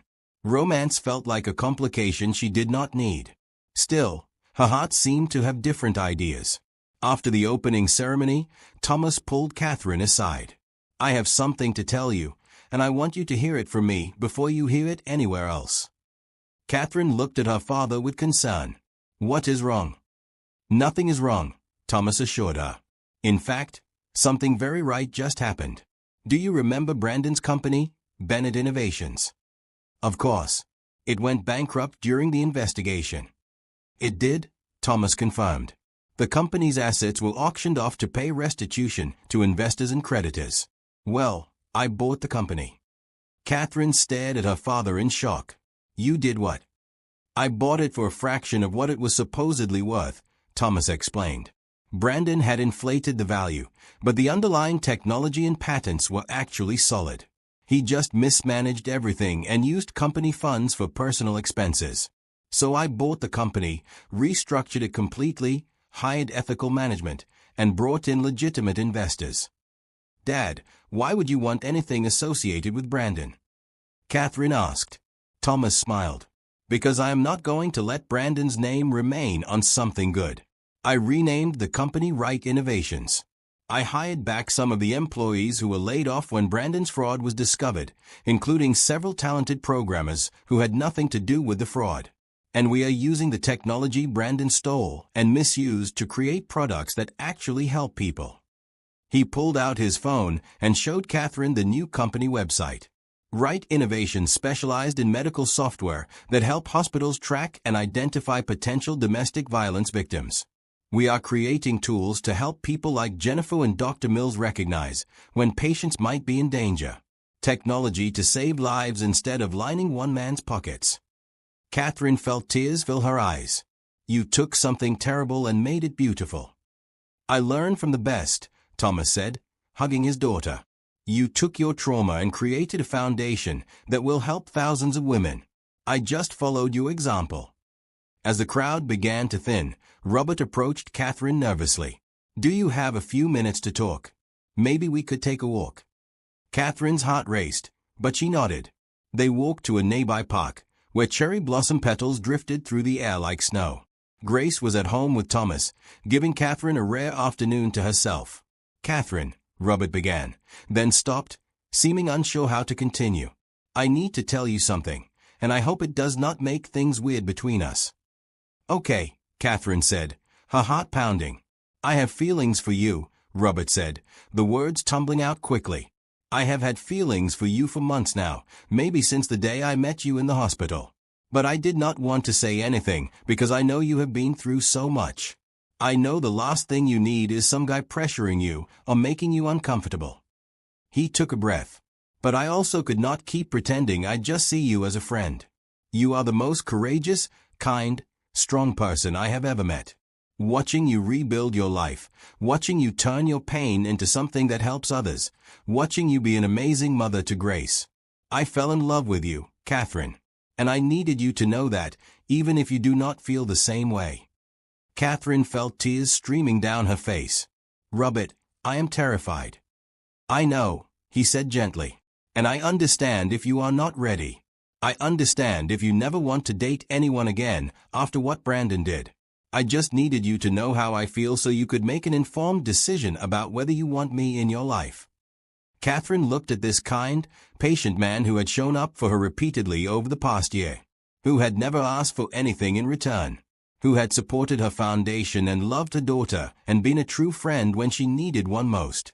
I am terrified, she repeated. But I also have feelings for you. I have been trying to ignore them because I was scared. Scared of getting hurt again. Scared of making another mistake. Scared of bringing someone into Grace's life who might let her down. Robert took her hand gently. Catherine, I cannot promise I will never hurt you. I am human, and I will make mistakes. But I can promise I will never intentionally hurt you. I will never lie to you or manipulate you or make you feel less than you are. I will never raise my hand to you or anyone else.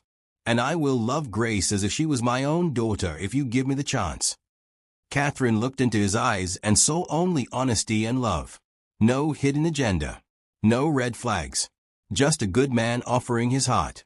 I want to try, Catherine said softly. I want to see where this goes. But I need to go slowly. I need time to trust again. We have all the time in the world, Robert replied, smiling through his own tears. I am not going anywhere. They walked through the park hand in hand, talking about their hopes and fears, about what a relationship between them might look like, about how to introduce the idea to Grace when the time was right. And for the first time since Brandon struck her in that hospital room, Catherine allowed herself to believe in love again. Not the toxic, controlling love she had experienced with Brandon, but real love. The kind built on respect and trust and genuine care for each other's well-being. That evening, Catherine returned home to find her father reading to Grace in the nursery. She stood in the doorway, watching them, overwhelmed with gratitude for her life. "Everything okay?" Thomas asked, noticing her expression. "Everything is perfect," Catherine replied. "Dad, I have something to tell you. Robert and I are going to start dating." Thomas smiled broadly. "It is about time. I have been watching you two dance around your feelings for months now. That man is crazy about you, and unless I am very wrong, you feel the same way about him." "I do," Catherine admitted. "Is that okay? Is it too soon?" "Catherine, there is no timeline for healing," Thomas said gently. "You will know when you are ready for things. And if you are ready to open your heart to someone who deserves it, then I am happy for you. Robert is a good man. I have watched him over this past year, and he has proven his character repeatedly. He does not just talk about kindness, he lives it." Catherine picked up Grace, who had fallen asleep during the story. She held her daughter close, breathing in that sweet baby scent, feeling overwhelmed with love. "Life is strange," Catherine said quietly. "A year ago, I was in the worst moment of my life. I thought everything was over. But look at me now. I have a beautiful daughter. I have a foundation that is helping people. I have a father who flew across the country to protect me. I have friends who have become family. And I have a chance at real love with someone who respects me." "That is what happens when you choose courage over fear," Thomas replied. "When you accept help from good people. When you turn pain into purpose. The universe rewards people who keep moving forward despite their scars." Over the following months, Catherine's relationship with Robert deepened. They went on dates when Thomas could watch Grace. Simple dates like coffee shops and walks in the park, nothing fancy or expensive.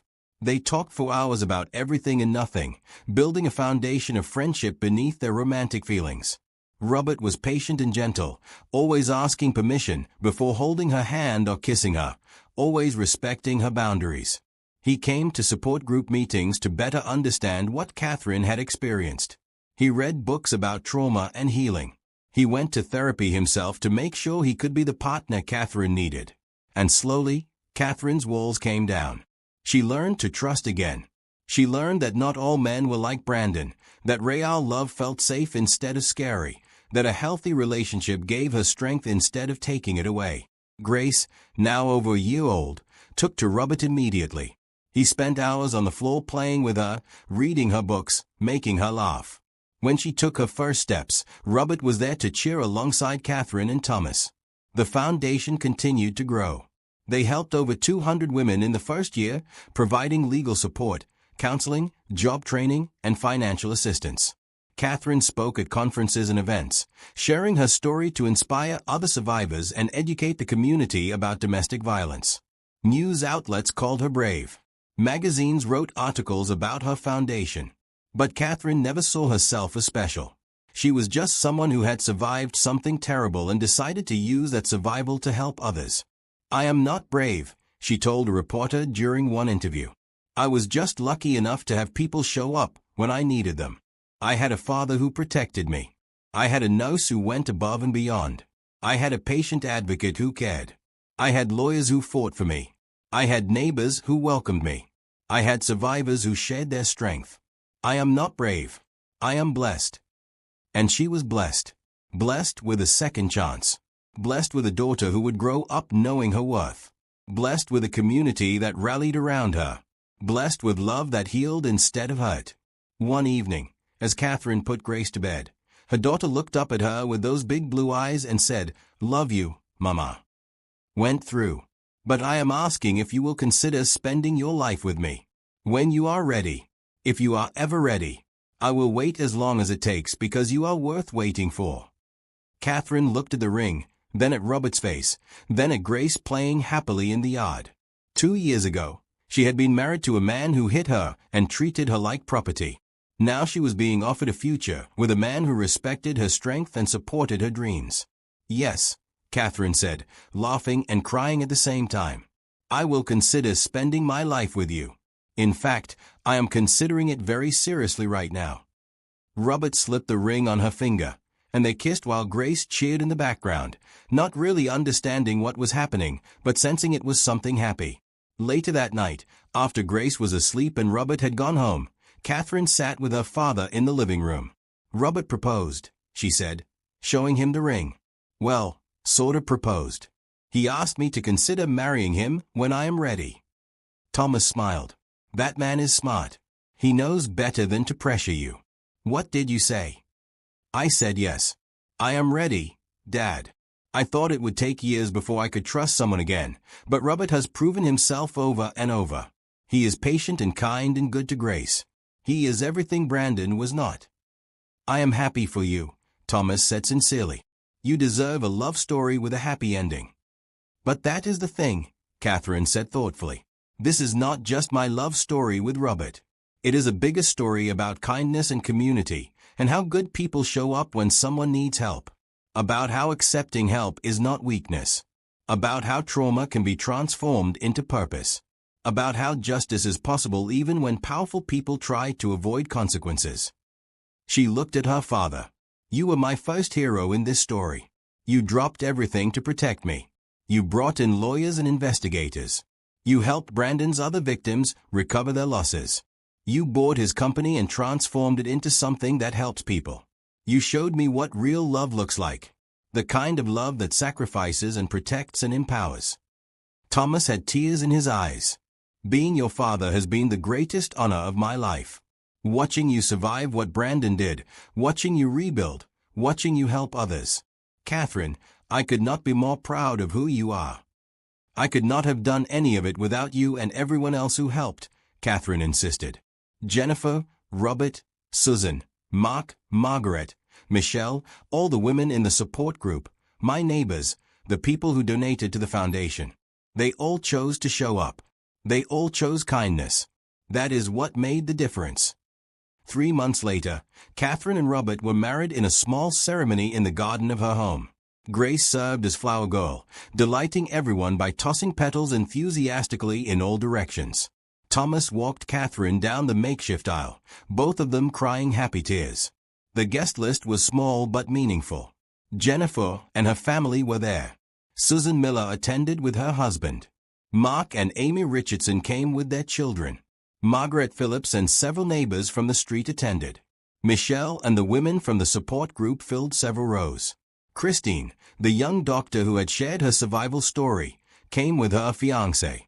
And in the back row sat several women who had been helped by the Grace Foundation, women who wanted to honor Catherine by witnessing her happy ending. The ceremony was simple and heartfelt. Robert's vows made everyone cry. "Catherine, you taught me that real strength is not about being unbreakable. It is about breaking and choosing to heal. It is about accepting help when you need it and offering help when you can give it. You survived something terrible and turned it into something beautiful. I promise to spend the rest of my life making sure you always feel safe, respected, and loved. And I promise to be the father Grace deserves, to love her and protect her and teach her that she is valuable and powerful." Catherine's vows were equally moving. "Robert, 2 years ago I did not think I would ever trust anyone again. But you showed me through your actions that good men exist. Men who listen. Men who respect boundaries. Men who do not need to control or diminish their partners. You helped me heal without ever asking for anything in return. You loved Grace before you loved me. You supported my work and my dreams. I promise to spend our life together honoring the gift you have given me, the gift of feeling safe to be myself." As they exchanged rings, Catherine looked out at all the faces of people who had helped her reach this moment. This was her community, her chosen family. The angels who had appeared when she needed them most. At the reception, toast after toast celebrated not just the marriage but the journey that led to it. Jennifer told the story of meeting Catherine in the hospital, and immediately knowing she had to help. Robert's sister Michelle talked about how Catherine's courage had inspired dozens of other women to leave dangerous situations. Thomas gave a father's speech about watching his daughter transform pain into purpose. But the most moving moment came when Grace, now 2 years old, stood on a chair with a microphone and announced to everyone, "My mama is brave. My Robert is nice. We are family now." The crowd erupted in applause and laughter, and Catherine scooped up her daughter, holding her tight while Robert wrapped his arms around them both. As the reception wound down and guests began to leave, Catherine found herself alone for a moment with Susan Miller, her lawyer who had become a dear friend.